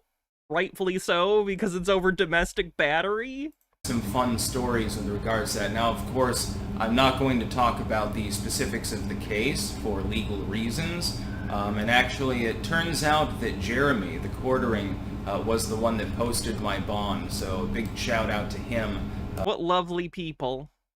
Dog named Disgrace says breaking Energizer Bunny arrested on battery charges. I owe him a number of free live streams as a result of this. I just wanted to tell a little bit about the experience, though. You know, you get dragged off by the police, you get booked and all this bullshit, and then you go to jail. Not prison, it's just jail. Temporary holding while they, figure out sort of what's going on. Then you have to go and do a court date and give your testimony and stuff like that, and then they figure it out later. Here's my experience. Overall, there were some very unpleasant things about it, but then there were things about it that were surprisingly easygoing. For instance, one of the first things that I saw when I arrived in the jail was actually a dude snorting cocaine. He had a little white packet and he was chopping it up with his fingers, and then he had a little straw and he was snorting it. I'm like, what? One way to get rid of evidence. How did you get it in? Who's this ass? This is Styx, Hex, and Hammer. He's a right-wing commentator. I used to cover him a lot more, but he's not as relevant these days. And yeah, he got arrested for domestic battery. Here, then I realized, oh shit, they don't really have any drug checking in here. It was an older dude too. It was a dude in his 60s. And I thought that was surreal. I'm like, that's the first time, by the way, that I've even seen cocaine, and it happens to be in a fucking jail holding cell. But prior to, getting your orange jumpsuit and shit like that. That was strange. Then at another point, let me talk about one unpleasant experience first. In the well, they're not really cells, but like little glassed off rooms that, you know, you get locked into at night. You know, they're cells. You can call them cells. Pretty sure they call them cells. Holding cells. Sleeping like 12 people to a room, in a room that's way, way smaller than my bedroom at Justana. And unfortunately, they have a shortage of blankets there. And so I slept on a bare floor for a week, like with no covering at all. I was lucky if I could get a little towel to use, fold it up and use as a pillow just for my head to keep that from hurting. I've got bruises on my arms and on my legs as a result of this. It was almost unbearable, that part, because I tend to be an insomniac anyway, so that wasn't necessarily the most pleasant thing in the world. But at the same time, there was one hilarious incident, like on the fourth night or something.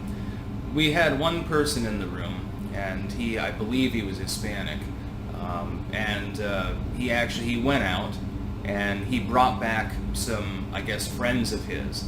They weren't even sleeping in the room, and they started smoking weed in the room. Again, I was like, when I looked over, and I saw what they were doing, I could smell it, and I look over, and I see him smoking, and with his friends, and in the little, like, sectioned off, like, quasi-bathroom thing. I'm like, holy hell, what the fuck are you doing? I couldn't believe it. I'm like, why are you doing that in here? And they just kind of ignored me, apparently. You're not supposed to smoke weed in here. You're supposed to beat your spouse, obviously. That's why he's in here. Be normal. Toreador says, when a bondsman loves a criminal very much, the bondsman gives the criminal a special hug, and then if the criminal really loves the bondsman, they run off and never shows up for the court date, and that's how bounty hunters are born. This is normal sometimes. Then the guard outside smelled smoke, and so they went into the room, and the three of us that were in there at the time, of course, had to, get searched and everything like that. And of course, it wasn't me. I had nothing to do with it. I was the only one that was cleared to actually come back in the room right away. They never came back, so I'm assuming that they got charged with some additional crime or something. I don't know if pot is legal in Louisiana. Not 100%. No, it is not. 100% sure. I'm still here in the New Orleans area, actually, as we speak. So it was a very interesting experience, but one thing that I noticed above all is that the the people that are charged with crimes, they're the chill ones. It's the people that are running the jail that are unchill. Not all of them, but some of them. Also, the thing that Manson... Wait, is Styx just figuring out that it's not fun to be in jail? Said back in an interview in the 70s about the sound of prison being like loud shouting and stuff like that. That's actually true. Everyone was shouting. If you expect a good night's sleep, it's going to be a long night for you. Now, again, I expect to beat these charges specifically. I don't think there'll be a problem with that, so no worries there. But Pro se litigant. Toreador says they got super arrested. That's when you get arrested in jail. It puts you in a hyper-arrested state, and you have to go to the cells in the back. That's why I was absent for a week. Yeah, I was in a jail in New Orleans, actually. And it was a very strange experience. I wouldn't say a pleasant one. Definitely an unpleasant experience for someone who likes freedom of movement as much as me. But honestly, on some levels, not quite as bad as I expected. Originally, I'm like, oh shit, I'm in jail. And then I was like, oh, well, the food fucking sucks. I didn't eat very much for that entire week, other than a few snacks. The jailhouse, the soup and grits and stuff like that. Ugh. Mainly I ate the vegetables and shit like that. I'm looking forward to a real meal now, actually. So I suggest you keep your nose clean. You don't want to have to eat that sort of stuff. And I saw people, they're like wolfing it down. I'm like, how can you even eat some of that food? Although I do... Been here longer than you would be my guess. Admit that the mashed potatoes that they made actually were kind of on point. The one thing I noticed is that they don't use much salt in their food, actually. So yeah, that's why I was... You should, Harold Edelman. You should. I was absent for a week. I was actually in a jail here in New Orleans. And, I shouldn't have had to go there in the first place, but It is what it is, you know. It's all good. You can tell he's very confident because he won't even bring up what he was charged with. Again, domestic battery. Peace out. How do you get domestic battery charges while you're on vacation? From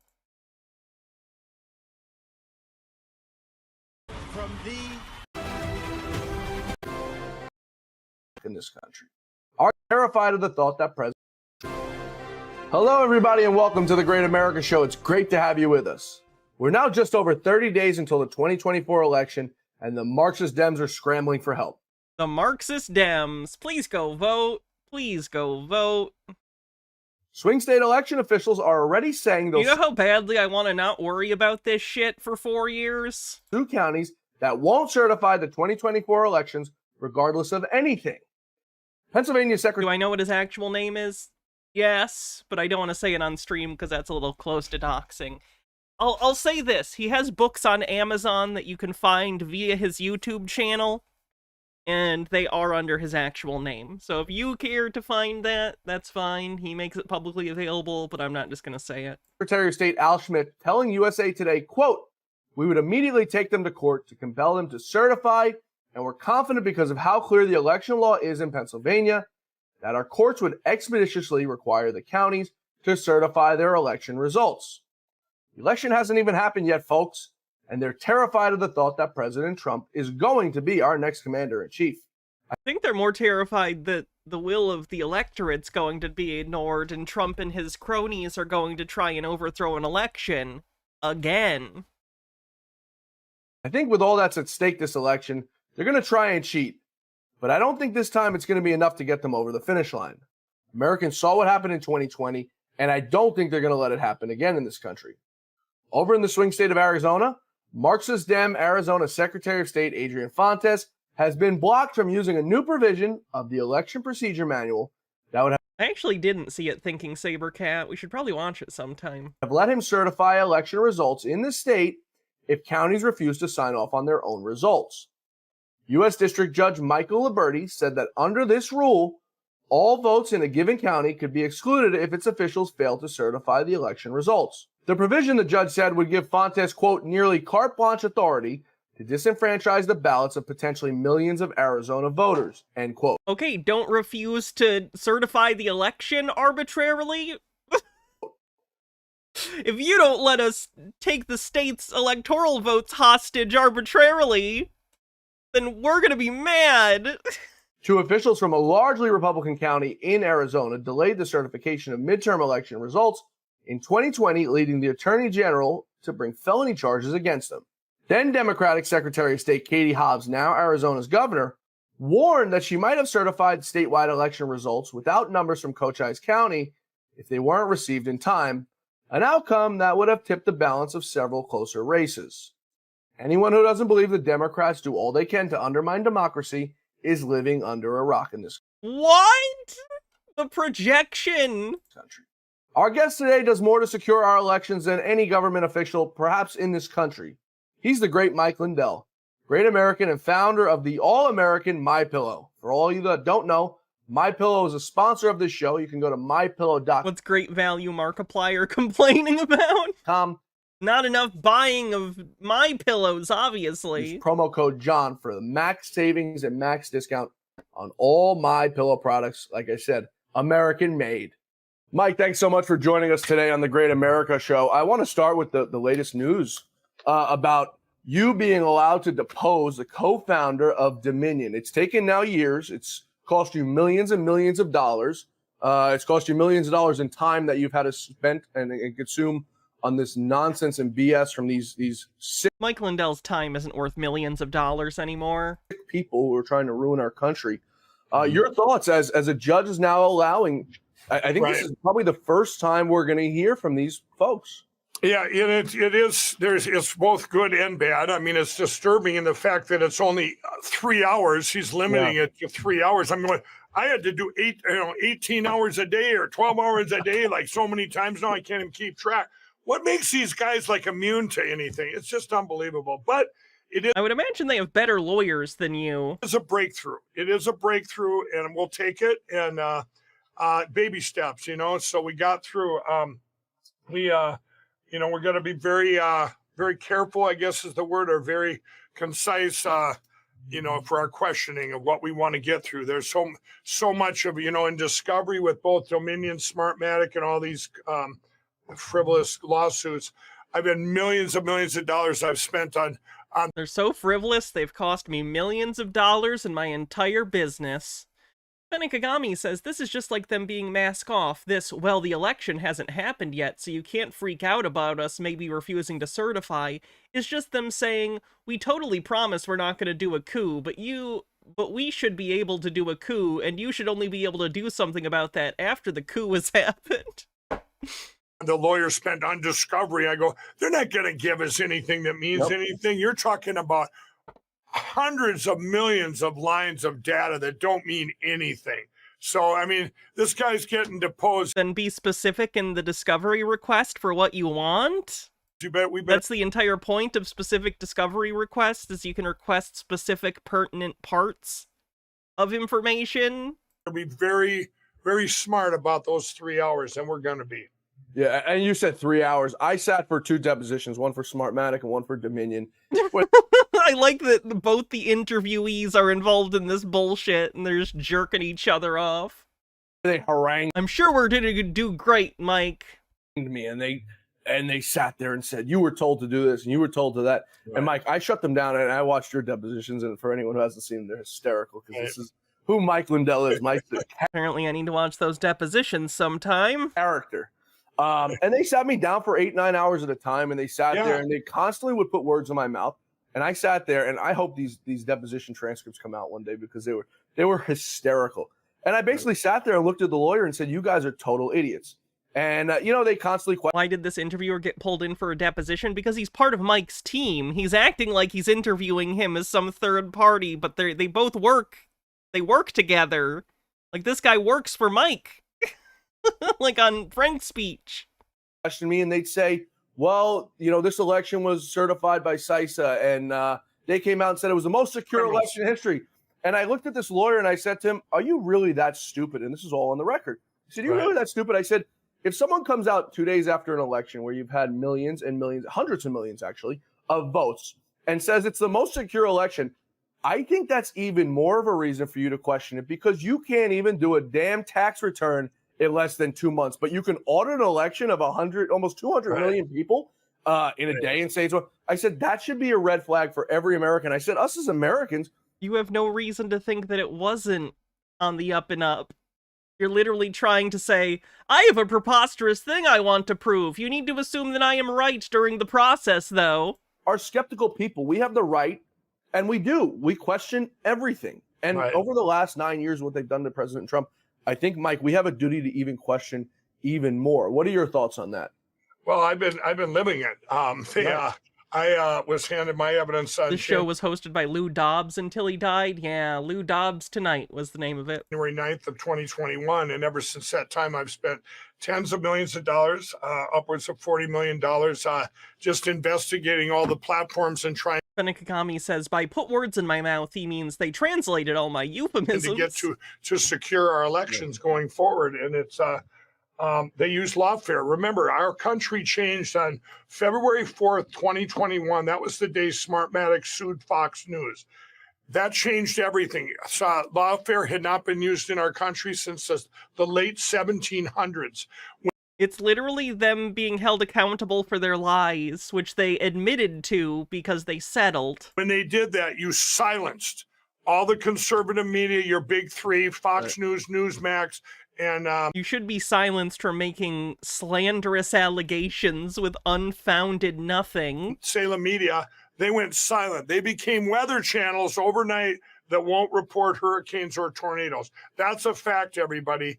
It changed everything overnight. So then you're left with the media, the attack media, which everybody knows that's what I've had to use for 3.5 years, almost 4 years now, coming up on 4 years. So they're very I guess they're planning. I mean, this was all very much planned, I believe. Oh yeah, and it's not just the one. lawfare is a conservative buzzword. It has been for a while now. Basically, since this stuff started and they started getting in legal trouble in order to try and reframe their criminality into victimhood, they say, it's lawfare against us. Not. They're just criminals. Ones that are suing everybody, you know, I've come to after finding all this. By the way, I want to go back to one thing you said about CISA. Chris Krebs said, he's the one that made the quote, the most secure election ever. Well, 3 months later, everybody, he was on Morning Joe with Adam Schiff, and both of them were questioned, said, what's the biggest threat to our country right now? Remember, this is 3 months after the 2020 election. Here's his quote, bar none, an attack by China, a cyber attack right down to the local elections. What, it changed in 3 months? You just had the most secure, but now it's a threat? Give me a break, Chris Krebs. I don't see how those two things are inherently antithetical to each other. You can have a very secure election and also be concerned for future things. Don't think those two things are mutually exclusive. In on it as much as anybody. And you know how they defend that? Chris Krebs was like, if I said my car made it home today and it worked great, that doesn't mean that my car might not break down in the future. Does that make sense? Was appointed by Donald Trump. Right. You know, what do people think, that there isn't something called a uniparty, a deep state, and globalists that are out there? Or a mistake. That's what we're up against. I mean, we've seen over the course, and I love Donald Trump. I think more than you, and you love him more than perhaps. So we'll say Lou probably loved him the most out of all of us. Yeah, right. And then me and you were a close second. But I think Trump has acknowledged that he made mistakes in people he appointed. And saying you love a political candidate like this is bizarre. Ben Kagami says, hey, every time they complain about lawfare and censorship, how come they forget about the McCarthy era? Oh yeah, because they all secretly think McCarthy was great and censoring is the only censorship when it applies to them. There'd be Reince Priebus or John Kelly. But he's owned it. He's owned that. So the whole notion that, well, Trump appointed him, well, we're humans, Mike. We make mistakes. And people are there. The people that are out there, you don't know how deep it goes. I mean, this uniparty goes very deep. Yeah. You gotta in all these lawsuits that are out in Washington D.C. That was also a Donald Trump appointed judge. That has nothing to do with anything. Everybody, an Obama appointed judge has made a better ruling in Georgia when she said, "Hey, these cases need to move forward. There's a problem with the machines." And that was January 9th down in Georgia of this year, where they tacked into a machine with a ballpoint pen. Mike, whatever happened with that lawsuit? It's still going on, everybody. She's sitting on it. She's sitting on it. Now, if you were that judge, everybody, what would you do? You have a family. You have everything. No judge wants to be that first judge to make a ruling against the evil that's out there. If they do, now you have families, friends, neighbors. You have grandchildren. You're very concerned. I believe. Yes, we're not wrong. It's that judges are being threatened to rule against us. That this judge is going to wait till after the election because she was trapped from the get-go. You were trapped. All of a sudden, this happened in front of you. What are you going to do? Say, hey, Georgia, melt down the machines and turn them into prison bars but she couldn't do that, you know. I mean, she could have. It'd be very brave. Look what that one lady did in Florida when she said, this one judge said masks on airplanes are nonsensical, and it went away immediately in 2 days worldwide. Right. So it's only going to take one judge to be brave. You know what it was, Mike? They attacked her. They attacked her. They went after her. And you know what? The Biden administration came out and said, well, we're going to challenge that in court. And then slowly, all of a sudden, it just went by the wayside. You had mentioned Georgia. And Georgia is obviously one of the big key swing states. We'll call it a swing state because Joe Biden allegedly won it last election. He did. They have two new election provisions. Atlanta exists, folks. That were passed this week by the Republican majority of the state election board. One of the rules provides a definition of certification that includes requiring county officials to conduct, Mike, a, quote, reasonable inquiry before certifying election results, but it doesn't specify what that means, of course, because you got to have some sort of challenge to it. The other includes language allowing county election officials to examine all election-related documentation created during the conduct of elections. So we're moving Black's in the Law right dictionary. Ashley, what do you want me to look up in Black's Law? steps. Brad Raffensperger and Brian Kemp, I still don't think you can trust them. No, they're the worst in the country. Right. Add Chris Carr to that, too. Right. Add Chris Carr to that. The Attorney General, Chris Carr, Ratzenberger, the Secretary of State, and the Governor Kemp. They're all Republicans, everybody. They're not. I call them Ratzenberger. They have an R by their name, and that's it. The most, they've caused more damage to this country, those three, than I believe all these other Republicans combined, because they've been blocking us for almost about 6 years down. Libel, a method of defamation expressed by print, writing, pictures, or signs. In its most general sense, any publication that is injurious to the reputation of another, a false and unprivileged publication in writing of defamatory material, a maliciously written or printed publication which tends to blacken a person's reputation, reputation or to expose him to public hatred, contempt, ridicule, or to injure him in his business or profession. In Georgia. Right. So, but with these new two provisions, I think they're both good and bad, because if the elections are being stolen by means of hacking an election machine, I like that you still have zero evidence of this, but you're just saying it like it's a fact. Trey says, this is something that everyone in chat needs to understand. The South should not be as firmly Republican as it is. There are more people with liberal, if not leftist leanings in the South, but they're so ignored by the Democrats that they just don't turn out to vote. Please make sure your friends vote. Please make sure your family votes. Whatever company it may be, this Everyone means vote. absolutely nothing. If there's hundreds and thousands of mail-in ballots that are being fraudulently put in, it means no evidence, just saying it. Absolutely nothing, right? Because you're only counting the same ballots over that went through the machines. Right. And if they're mail-in ballots, they're fraudulent mail-in ballots, you're still going to... What do you... He's saying it like all mail-in ballots are automatically fraud based on nothing. He's just doing it almost like a rhetorical tool to get you to associate mail-in ballots with fraud without any basis. I count them because they're... I want to take a quick break here, Mike. On the other side, I want to go deeper into this, some other states, what they're doing to try to stop the Republicans, I guess, from winning in 2020, and the price that we all pay for challenging or questioning it.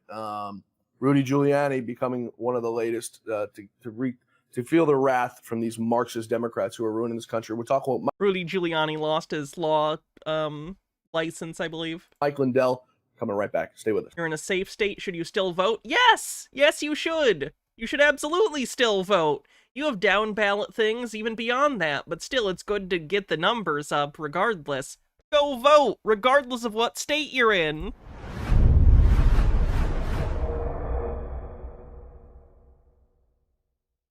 Scammers steal $10 billion per year. Every day, millions of people fall victim to online threats. That's funny. It's an ad for a phishing scam. Or call the number on the screen. Anti-phishing stuff, but Mike gets tricked so often. I have funny. tremendous energy. Oh no, it's Frank Stallone! I never get sick, so I would suggest it. So if you have a compromised immune system, I would try IGF-1.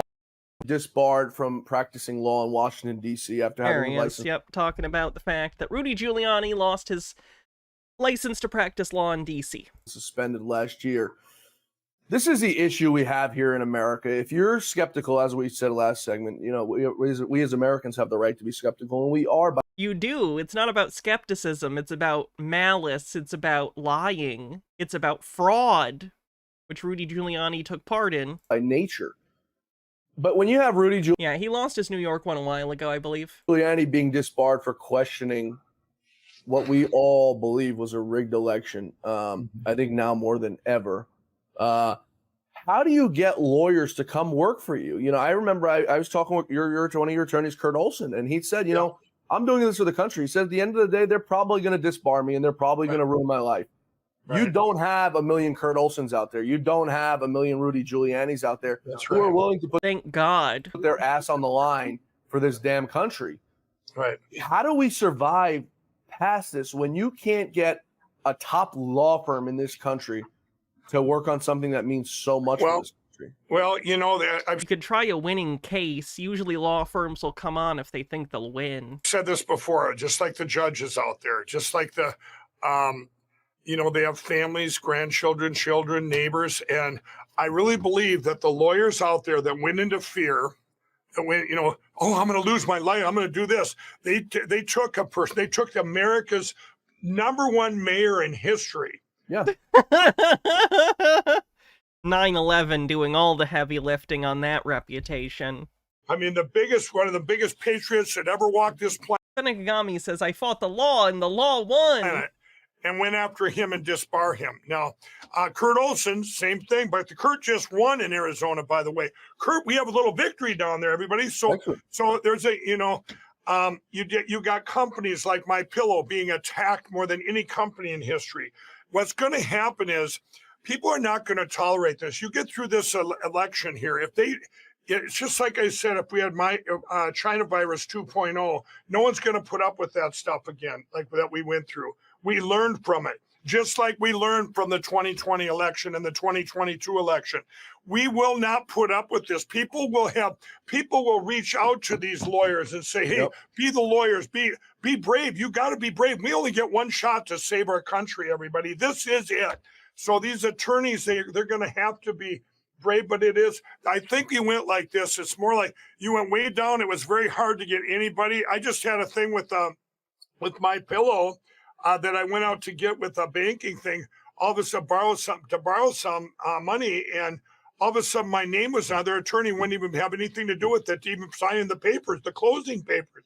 I mean, you can't. I mean, yeah, that's not that surprising. You've talked about your inability to get loans because you can't pay them back. You've defaulted on things. You can't pay them back because you've ruined your life and reputation over lies on the internet. Like, you ruined your own life, and that sucks. But it's not other people's fault. You're not being victimized. You're not being turned into this. You're doing this to yourself. Can't imagine this stuff. So this is what goes on. But these people, there's been so many brave people like the mayor, Rudy Giuliani. You know, he's come over to my platform, Frank's Speech. He's come over there. He's got a great show, by the way, everybody. Roy Land, thanks for 3 months of membership on YouTube. Says, so no military personnel voting. They don't think about that, or at least don't care. It only matters when it's rhetorically advantageous to their position. At frankspeech.com.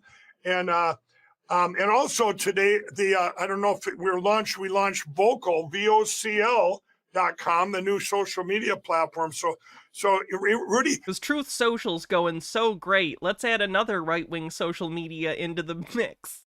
They did. Here's the example. What they're doing, John, is to destroy our voice. That's what it's been all about. That's Killjoy with 50 bits says, I've been angry with MAGA people in my life who continually deny the election results and who refuse to believe any charges or court filings because they believe the system is uniquely balanced against Trump. How do you deal with these people if you care about them? That's not a question for me, unfortunately.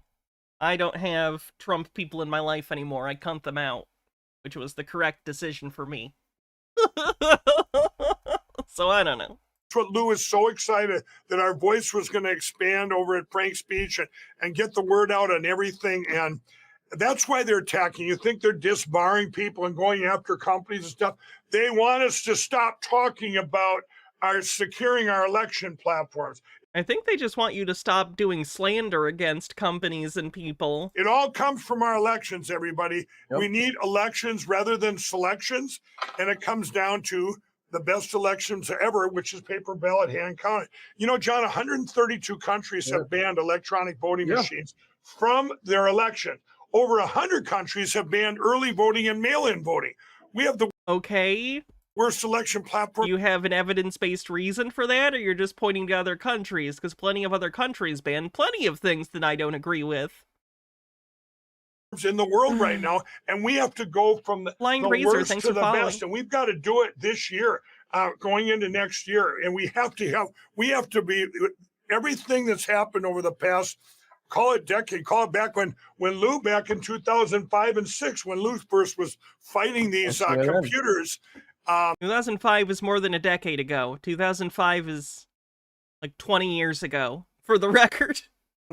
You go back that far, this is what has to happen, because everything comes from our elections. And hold on. You bring up a good point. I don't want to forget this and let it slip my mind. You mentioned 2005, 2006. For anyone who hasn't I know what you were referencing, Royland. Seen it, Lou was on CNN. I mean, as firebrand as he can possibly be, warning us about election companies and what they can do to our elections, right? Yep. And then shortly after that, there was a movie called Kill Chain put out, right? Mm-hmm. Ashley One Up says, in the majority of countries have some form of socialized health care. Are you going to push for that too, Mike, just because everyone else is doing it? Who wasn't sued back then? Kilchain, the producers, and the Democrats who were in that damn film were not sued back then. So what changed? And you brought it up to a good point. It's anyone who doesn't want to secure our elections or is a threat to the uniparty. I want to bring up something I saw on Twitter over the weekend. And Mark Cuban in 2015, he had said President Trump joining the race was like a breath of fresh air. It was excellent. Now Mark Cuban has gone full on Marxist, radical. Yes, billionaire Mark Cuban is a Marxist. Leftist, endorsing Kamala Harris, her economic. Kagami says, most other countries aren't real democracies. Has it occurred to you that maybe a banana republic might not want accurate voting, like technically democracy is rare throughout the world? Policies. And Mark is not a dumb guy, right? Mark made a fortune off of being a smart guy. So I couldn't seem to figure out how or what happened to Mark Cuban. And then I've never I saw seen this Kill tweet Chain, so I have no idea what it is. The weekend from an account on a letter that President Trump sent to Mark Cuban on October 18th of 2024. Dear Mark, I am truly sorry to hear that your show has been canceled for lack of ratings. When I initially called you to congratulate you on the benefactor, little did you or I realize how disastrous and embarrassing it would turn out to be for you. Is he reading this like it's a good response and not just Trump being a petulant child and insulting someone who said he wasn't going to vote for him? If you ever decide to do another show, please call me and I'll be happy to lend you a helping hand. With best wishes, Donald, right? Donald, anyone who knows Donald Trump knows that's his humor. Yeah. Then I went further on and I saw Elon Musk, and Mark Cuban had sent this tweet to Elon Musk. Elon Musk had put out a tweet and said, very few Americans realize that if Trump is not elected, this will be the last election. Far from being a threat to democracy, he's the only way to save it. Mark Cuban then replied, and this is where I figured out where something went wrong with Mark Cuban, and the light flipped in his head. Elon, there will come a time you will need something from Donald Trump. You will think you have earned the right to ask and receive. You have been a loyal, faithful soldier for him. You have always supported him politically with tens of millions of dollars. Then at the point you need him the most, you will find out what so many of you before have learned. His loyalty is only to himself. So now it turns out that Mark Cuban was looking for a quid pro quo from Donald Trump. What? How is that interpretation of what was just said? He's a useful idiot and was unable to get it. And then the tweets later go on, and Elon Musk says, I want nothing from Donald Trump. And you hear Trump talking about Elon Musk all the time. Trump doesn't support electric vehicles, and Elon is not there. Anyway, they put out this other tweet, and it said, no Fortune 100 CEO support Donald Trump. To which Elon Musk says, well, I talk to them every day, and I am one of them. I support Donald Trump. Kagami says, Mark Cuban is one of the more humane billionaires, therefore Marxist to them, like Bill Gates. That in itself is false. But I talk to them daily, and they do support Donald Trump behind the scenes. But they can't come out and do it because you people are so damn sick in the head that you will try to ruin them. I mean, that's what it's come to, Mike. Yeah, but absolutely. I think that exchange between Mark Cuban and Elon Musk hits the nail on the head. But it's not just Mark Cuban. It's through so many. Everyone's got their damn hands in Donald Trump's pocket. And it's the same thing with you, lawyers and everybody. They smell a little bit of money and they come for it, and they smell the power and they come for it. These are sick people, Mike, and they're destroying our damn country. Absolutely. And, Mark Cuban, that's just disturbing that he, like you say, he's a smart guy. Well, he just went from, a smart guy to being one of the dumbest people in history. And totally one of the dumbest people in history. You assume, if you're watching the brainwashing, like we say, of what been going on with the media for a long time now, like they're trying to do right. Kagami says that's bullshit. Elon wants an administration position from Trump. He basically said as much during the interview. Yeah, and Trump has mentioned it too. Now with Kamala Harris, and people see right in front of their eyes. Here's what manifested from Donald Trump being in there. Here's what manifested from Biden and Kamala Harris. Here's what manifested in Minnesota from Tim Walz, or the horrible things such a we had to weirdo. go through.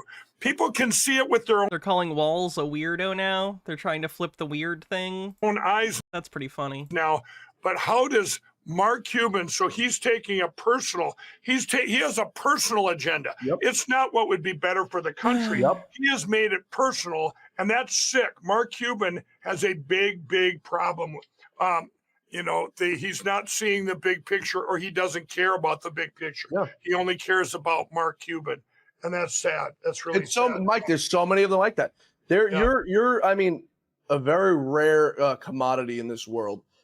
You had so much and had this great life. And you know, one of the saddest moments, Mike, I had ever seen were you went on one of the late night talk show hosts, one of those low life pieces of garbage. I can't even believe you went on. And they said, Mike, you've got hundreds of millions of dollars. You're rich. And you looked at him and you said, I donate it all. And it literally brought a tear to my eyes, because that's the kind of person. I've known you now for some years, man. And anytime I call you, anytime I text you, and I don't ask you for anything. Does he consider his own legal expenses to be a donation? We'll just be clear about that. But you're right there. You call me right back. You answer right away. And I'm nobody to you. You know, I'm just another fly on the wall. And people don't realize that, you know, what this has done to your life to turn it upside down. You had everything. You had a great life. You had the houses. You had the cars. You know, and you gave it all up because you cared so much about this damn country. And it's truly a shame that these people are doing this to you. You know, John, what really bothers me right now is that Keith Ellison in Minnesota, the Attorney General, went after my Lindell Recovery Network. I was an ex-crack cocaine addict. He's went after that in full force. These are C3s, my foundation, my outreach, and my Lindell Recovery Network, and just attacking them. And it's like, you know, where does it end? And, you know, I came out with the special with My Pillow. Here's an employee-owned company. This is what bothers me. And people go, are you willing to destroy your company and whatever? And when are you going to quit? I said, I'm never going to quit, because we won't have a country if we don't secure our elections. That's it. Well, what did they do a week and a half ago? They go after a price point of 88 or 1488. It was the #1 story in the world, all the way to the Daily Mail. I don't think that's true. In the UK, trending. Mike Lindell is Hail Hitler. The 8 is the 8th letter in the alphabet, and it says 88. And I'm going, are you kidding me? Walmart, Costco, Amazon, you can go anywhere. They use it. You know, and you know what? I'm going, you know, I'm not going to go. This was right before we were doing a commercial with 1988, 1888, and 1488. I said, and people are coming, are you going to apologize? And media is coming, are you going to apologize and change your ad? I'm going, absolutely not. This doesn't mean that just because someone means it. I'm not into numbers, stuff like that. You know, I don't care. This was an ad that was put out that many other companies put out. You know, you're going to look at each thing. What does 97 mean? What does 30 mean? What is that? It's disgusting. Theodore says literally this defense is the reason they use it. And I don't know if I don't think Mike Lindell does his own advertising, writes it. So I don't know if he necessarily did it, but I think someone in his work had a little laugh about it and did his creepy Nazi shit. People don't know you. I don't think you have a bad bone in your damn body, and it's probably to your own demise because you're too good of a damn person. They don't have advantage of that. But absolutely, you don't have a mean bone in your body, man. I used to joke a little. I'd never heard Mike say a curse word before. Then I listened to your depositions, and I told Lou, and I go, that was the only. Mike Lindell is a human being. When I called that guy an a-hole, you know, and then I got flack for that. What kind of a Christian says that? Right. This guy came after me, and we all have. Okay, I gotta move off of that because fuck, Mike Lindell is hard to listen to. Oh, here's more like Lindell.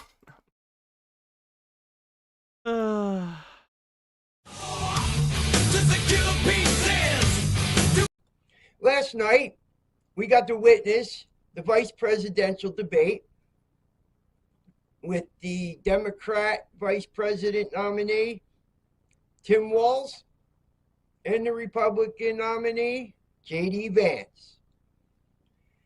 I believe J.D. Vance did a stellar job. Trey says, tell me if this seems totally off base, but I've seen so much of Morantz and the meme stock mentality in Mike. He's spending his money on useless things as him fighting against corruption he sees buying things as a protest or donation. I get what you're saying. They're people who are very entrenched in their worldview and think of themselves as righteous warriors for their cause. I would agree with the comparison. I believe he did a good job. Toreador says this guy looks like he should be thinking about retirement and hunting for the Bigfoots. Job talking to people The normies that don't know any better used a lot of the wrong terminology. Like, we know that this is a republic, not a democracy. But for some... They're not mutually exclusive. I'm so tired of these people who are so foolish just repeating stuff they hear. I'm going to move on from that, though, because I didn't see the vice presidential debate, so I can't speak on it. This, and no one is talking about this side of it. This is from Newsmax, them talking about the recent filings from Jack Smith in the case against Trump regarding election interference.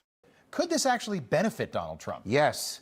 Yes, this could benefit Donald Trump because basically we have a 165-page version of what Jack Smith's opening argument will be to a jury, if this case ever gets to a jury. There's a number of obstacles, not the least of which is the election, that have to be overcome before a jury trial is had. Rarely does the government tell the defendants everything it has on them until they're forced to do so under the law.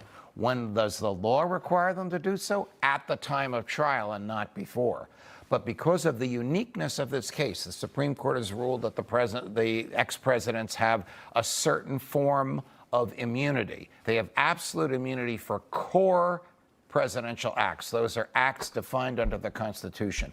They have a presumption. Remember in the Constitution when it says the president can try and overturn the election? Oh, I don't remember that either.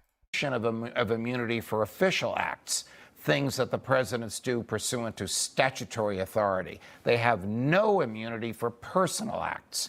That caused Jack Smith to go back to another grand jury, bring all of his witnesses before that grand jury, and explain what he says are only personal acts in which Donald Trump engaged on January 6th. That produced a new indictment. That's what was outlined in the 165 pages. That's what the Trump people will respond to. Yeah, so here we are, 32 days from the election.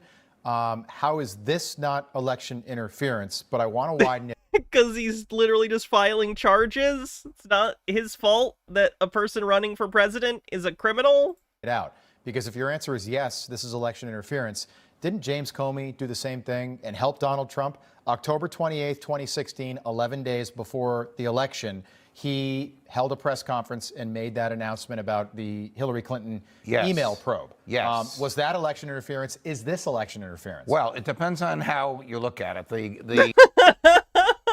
And let me guess, how you look at it, it was okay when they did it to Hillary, not okay when they do it to Trump. The Department of Justice has an internal rule. It's not a statute. It's just an internal procedure. There's no consequences if they violate it. There's no benefit if they follow it. Basically saying we won't indict or charge someone whose name is on the ballot within 90 days of election. So what did Jack Smith do? I think that's a weird, fucked up rule. He filed this 165-page brief under seal, meaning only the judge and her clerks saw it. Only President Trump and his lawyers saw it. The judge then said, should I unseal it? Jack Smith said, it's up to you. Trump's lawyers said, absolutely not. It's election interference. She unsealed it. So the DOJ will say, this is not our doing. This is the judge's doing. Why did she unseal it? Sounds like it was the judge's doing based exactly on how you described it. But she didn't give any reasons. Yeah. Is there anything in there? I mean, anything in there that could be damaging to Trump? There's a lot of new information in there. For example, as Rob and I were talking about off air, it identifies 71 co-conspirators. We only knew about 9. Where did the others come from? Well, the government has been investigating and investigating. It revealed that they're still investigating. Did it identify these co-conspirators? It did not. It identifies them by number, C1, conspirator 1, to C71. We can figure out who some of them are. We know that Rudy Giuliani did certain things, and this is the person about whom they're referring. But the vast majority of these 71 people, we don't know who they are. Are they witnesses for the government? Did they overhear conversations that Donald Trump engaged in? Did they hear Donald Trump say, go peacefully and patriotically? Yeah. Did they hear Donald Trump ask Nancy Pelosi for the National Guard to be there on January 6th? These are things that actually matter that the media is not talking about, George. I didn't read all 165 pages, and I'm not going to. That's why you have That's why I'm not going to read the indictment. Because I won't poison my brain with all these liberal facts. Have you? But you told me one of the pieces that was revealed is Jack Smith apparently had subpoenaed Donald Trump's cell phone when he was commander-in-chief, and it turns out that Donald Trump was sending text messages, from the kitchen off the Oval Office on January 6th. Yes. Is that illegal? No. Kind of depends on what the texts are. Feels like you're mysteriously leaving a vital piece of information out of that statement. Almost feels defensive. Ashley One-Up says, I believe C1, co-conspirator 1, was described as daughter, so yeah, hard to figure out. What are we talking about here? Well, Jack Smith maintains that... Yeah, Newsmax is so fucking bad. He can show a pattern of indifference on the part of Donald Trump to the harm that was happening on January 6th, and from that infer that he wanted the harm to happen. Will a jury believe that? Who knows if it ever gets to a jury. You've never met Jack Smith, right? Do you know him at all? I only know him by reputation. Okay. The former president I know well, but Jack Smith I only know. His reputation as a lawyer is excellent. He's a bulldog, which means a very aggressive prosecutor, which is probably why he was appointed to this gig. Well, it depends on how this case turns out. And again, depending on the election. If Donald Trump wins, it's hard to believe there will be a case. Right. Yeah. Is that good news, nondescript PHC? Benekagami says he's lying. The rule is 60 days, and it's to not start an investigation, but this has been litigated for years. It's to avoid the perception of interference. Knew it was only a matter of time before the left would try to pull a fast one on Donald Trump before the election, right? And probably time and again. And mercy, they just did. It's just the most propaganda-y propaganda. It's so ridiculous that they even call themselves news. It's disgusting. It's October, right, Chris? So you'll recall back in July, the Supreme Court ruled that President Trump had immunity from prosecution for official acts committed as president. But that didn't sit well with Justice Department Special Counsel Jack Smith, who in a new court filing rehashed his failed case by a new indictment claiming Trump's actions after the 2020 election were not official acts, but those of a private citizen.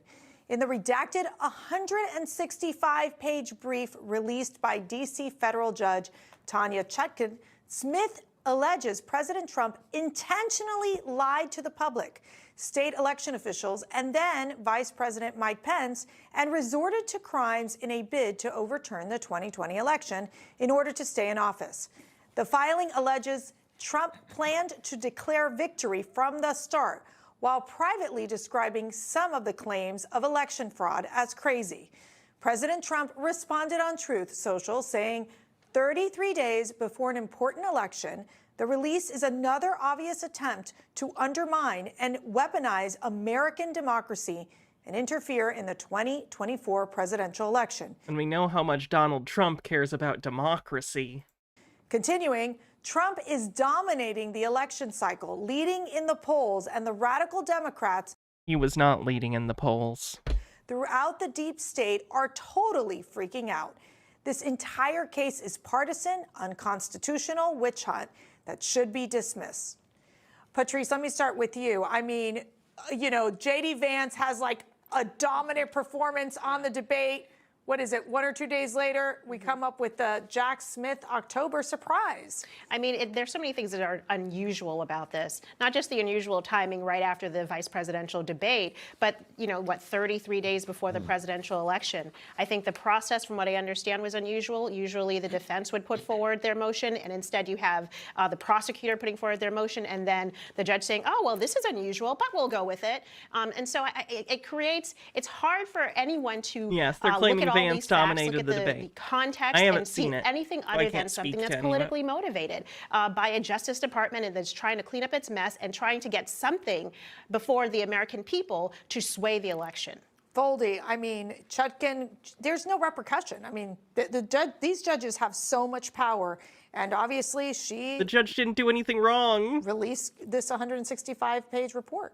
There are repercussions in the sense of, I think there are two ways that this report sort of dies, and I think that is what will happen regardless here, is one. Benegami says the Supreme Court literally ordered the hearings in immunity case, and specifically to determine if the case can move forward. This is Trump and SCOTUS's fault. If Trump wins, the DOJ just dismisses everything here. And the other thing, if Trump loses, is that the Supreme Court is going to throw it out. That's what all of their rulings on these Trump cases to me suggest they would do. And I think it's important to remember with Jack Smith, I've talked in the past about how maybe he is potentially looking at running for statewide office in Virginia. What? They're trying to claim he's going to run for office? A person who's never given indication that he wants to? It's also possible he would look at running for Congress in the Don Byrer district if he ever retires, if Jerry Connolly ever retires. These people are Remember, this is a guy such fucking lying assholes. Whose wife makes liberal documentaries about Michelle Obama that I don't think that anyone watches. And I think that's why this is really his swan song, last possible, last-ditch effort to get all of this out there for himself more than for anyone else. I think Michelle Obama probably watches She her own for sure documentary. watched it. Jack Smith's brief even has some legal experts on liberal media outlets scratching their heads. Ordinarily, when it comes time for motions, the defense goes first. The prosecution puts in its indictment. The defense says, here's what we object to in the indictment, and the prosecution responds. Here, Jack Smith said a few weeks ago, Judge Chutkan, we want to go first. And Judge Chutkan actually said, well, that's quite unusual, but she let them go first. And the effect of that now is we essentially have Jack Smith's case, at least on paper, at least the parts that have not been redacted, 30-some days before the election, whereas we might not otherwise have had it. And for those who may doubt that this move was politically motivated, take a look at the reaction from MSNBC. Oh, they're very mad. To be reminded once more why they should not be voting for Donald Trump. Do you think it would be effective for Vice President Harris to talk about this in whatever way legally she is allowed to on the campaign trail? Yes, absolutely. I mean, Jason, it's politically motivated, right? Them saying she can take advantage of something doesn't make it politically motivated. What are you talking about? Justice doesn't take into account politics. If I remember correctly, James Comey of the FBI released the memo on Hillary's emails a week before the election. Yeah, about 10 days. Jesus, these people. You don't have enough time for Doyle.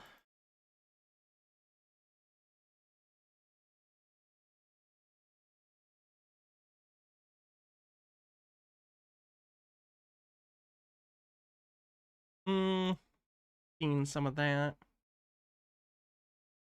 And in Indiana, Bumble Homestead with 200 bits says, if we do this right, my daughter will turn 18 in time to vote for the first woman president's second term. But listen to these people. Please fucking vote.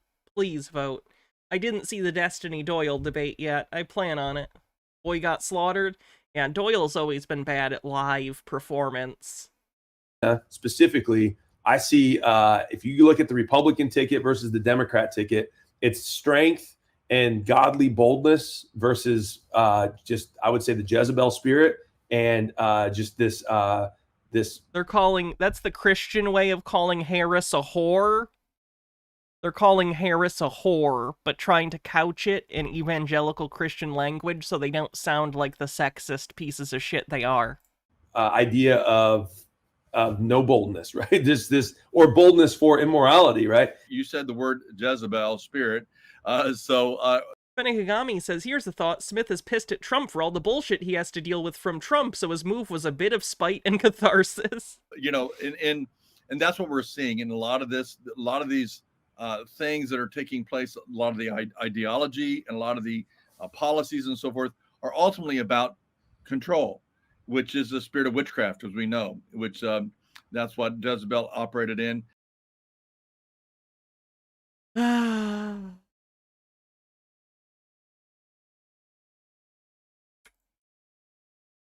By the same context that I have opposed gang warfare, drug addiction, and godlessness and atheism, I am now opposing Kamala Harris because I believe she is the puppet embodiment of a system that is here to destroy us. How can I be a man of God and not fight that? When you can't even pray the Lord's Prayer right now with honesty and support her, because it says, deliver us from evil. And when you ask God to deliver you from evil and he provides the mechanism to be delivered from evil and you don't use it, you are mocking God and you're mocking the Lord's Prayer. Amen. Jade Monkey, thanks for 13 months, says they have odd ideas about what godliness looks like, don't they? Certainly do.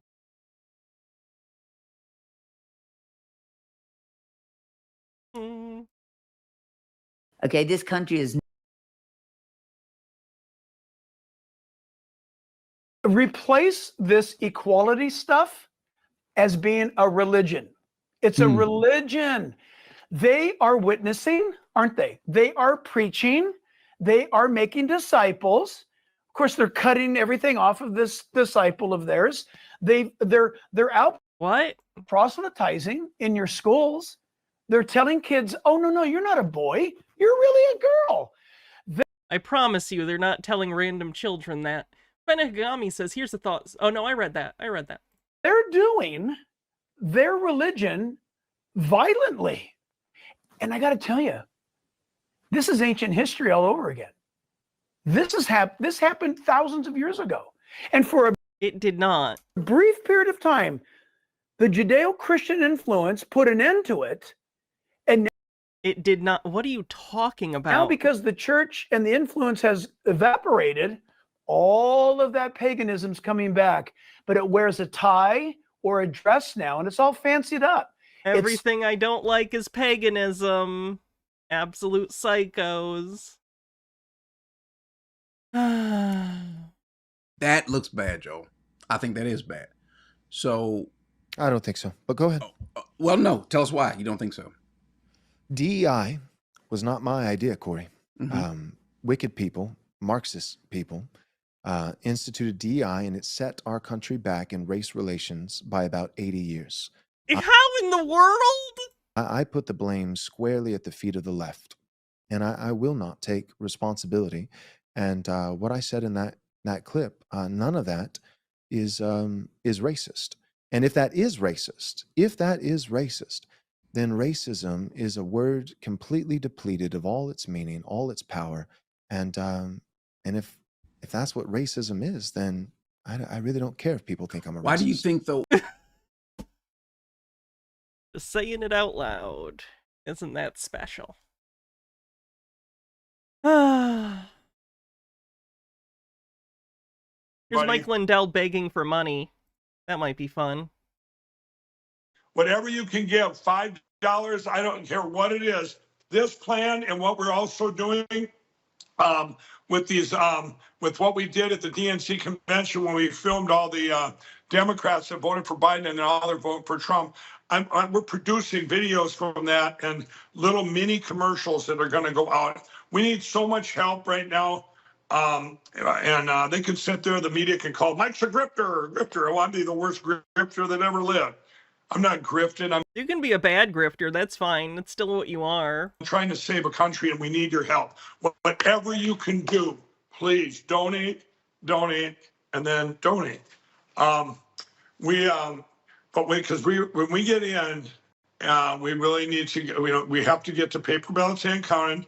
And once we get there, everybody, I think everybody... He literally has a P.O. box for paper checks. There you go. You can donate a Lindell Offense Fund, P.O. Box 183, Hudson, Wisconsin. Speaking of which, I have a P.O. box. If you ever want to send me anything, here's the address. Putting it in the chat. Send me fun things, or candy, or chips, or whatever. I don't care. Jade Monkey, thanks for a 3-stream streak, says he knows his audience. True. Old people using paper checks. If it's $5, $500, $5,000, every bit helps. If you're going to put money into a candidate, a local candidate, whatever, and there's two things going on. One is, obviously, you need traditional money over here for putting it on the TV and everything else, all the ads for the candidates. If we raise this much money, we win. Well, you know what? That doesn't hold true anymore. Whoever raises the most money wins. There's another element, You're and that fine, Nemesaur. Don't worry about it. is the computers. That's the cheating in the elections that are on steroids now, beyond anything you could ever imagine. We have to stop this and be proactive with our plan. And here, so donate. And then I'm going to tell you the last thing I'm going to tell you here is Frank's speech. Frank's speech, everybody. Yeah, there we go. Donate, LindellPlan.com. Donate now, donate, please, whatever you guys can do out there. I need your help. Your country needs your help. Our country needs your help. This is the most important money you will ever spend, and 100% of it, 100% of it goes to help save your country.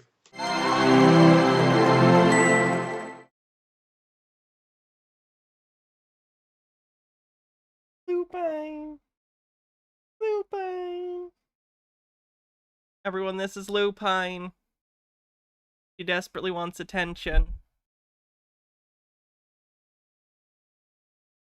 Those are little Lou meows you hear, yes.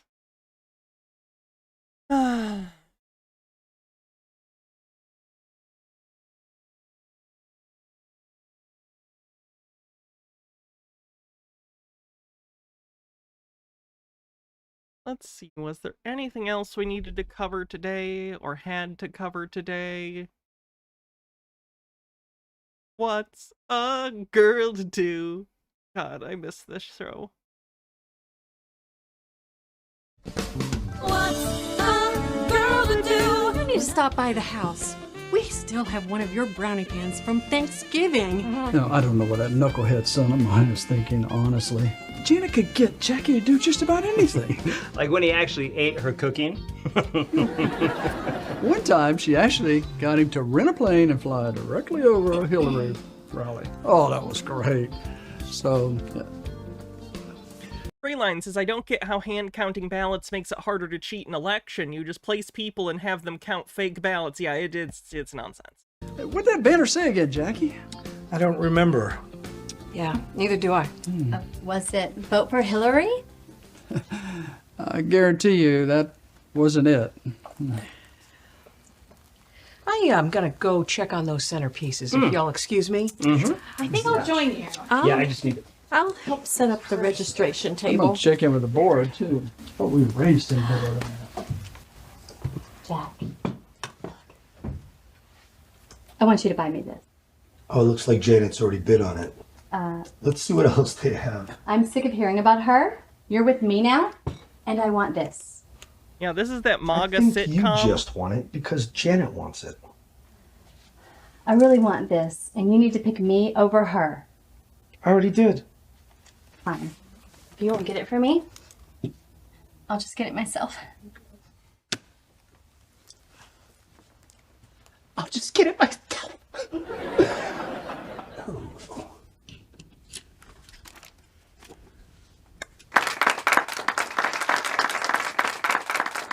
There you go.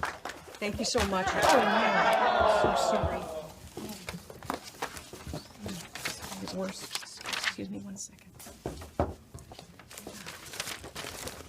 Thanks. You did great. Yeah, spilling everything all over the stage. I don't think anyone really noticed. Pencils down. The auction is now closed. So I saw that stupid neighbor guy go back to the table. I thought we'd get another chance to put a bid in. Looks like you don't. Isn't your dad the chairman of the board? Oh, here we go. Just drop his name. They'll let you have it. Seriously. Look, it's closed. I'll buy you a better necklace. I really want that one. Where is this even going?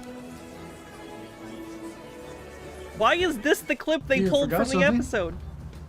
I thought they said someone outbid us. Yeah, it might have been me. Oh, thank you. Let me help you put it on. Sure. There. You got it? Think so. Ah, thank What is you. even happening? I love it. Love you, kid. You too. I'm gonna miss you. You too.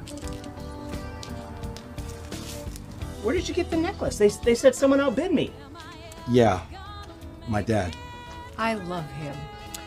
I can assure you the feeling is mutual. That's the necklace I wanted. Well, you know what I always say? Complaining is evil. The show is cut weird. The show is cut very weird. We've seen full episodes, and this is edited slightly to get it down for like a promo, but the show is actually cut like that. Mac and Me is less painful to watch. Mac and Me isn't even bad. I refuse to believe that all of you people hate Mac and Me as much as you... What button are you pressing? Jesus. There we go. Oh boy, Trump live. And we're missing $1 billion they gave them to the migrants that came in, and now we don't have the money. Well, Oh wow, he's still doing his stupid bullshit about immigration. I'm shocked.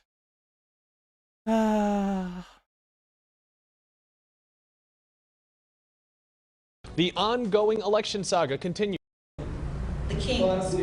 Tina Peters interrupting a meeting. Peters was given a final warning and was told if she couldn't be respectful, she would be asked to leave. Free and fair elections. I will leave because I've been insulted enough. After a judge removed Peters as Mesa County Elections clerk, Peters continues to take advantage of the public spotlight with alleged evidence showing her innocence. I used to defend our elections tooth and nail, but there's certain things you can't unsee. While Peters continues to make allegations, We're being Smug idiot. It's always the smuggest people who are so wrong, isn't it? And you like The Howling too? My sister's a werewolf! That's coming out, who's putting that out? Vinegar Syndrome's putting out The Howling 2 on 4K soon. Can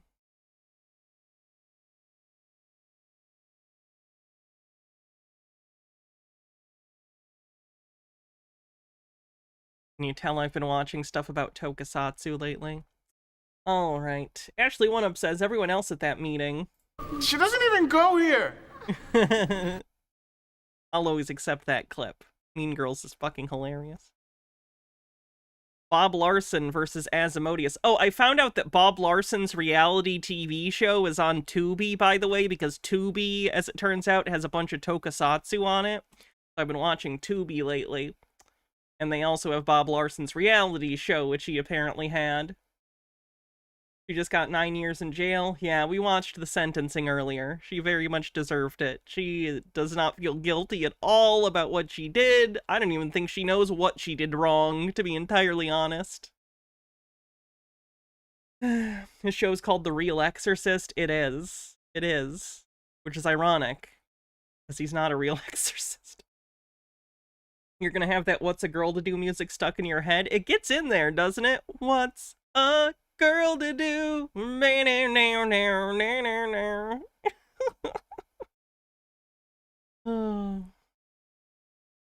Alright, let's see who we're gonna raid.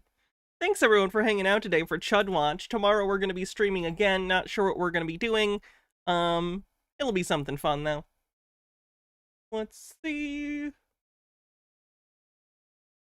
I'll raid Tina. I agree. So have a great night, everyone. I'll see you tomorrow or the next day. Sunday, we're going to be doing a patron-only stream. So if you're a member on YouTube or a patron, you can be a part of that. Probably going to watch a public domain horror film for October. We're also going to be doing, to be clear, I feel like I've made it sound like I'm only doing Halloween stuff on the patron streams. I'm not. We're going to do normal Halloween stuff this month as well for everyone. I just wanted to point out the 4 patron streams we're doing this month are also going to be Halloween themed because I love the spooky season. So I'll see ya. Have a great night, everyone. Love you, Mr. Blast. And have a great night. I have a frozen pizza that is begging for me to put it in my mouth. Have a great night, everyone.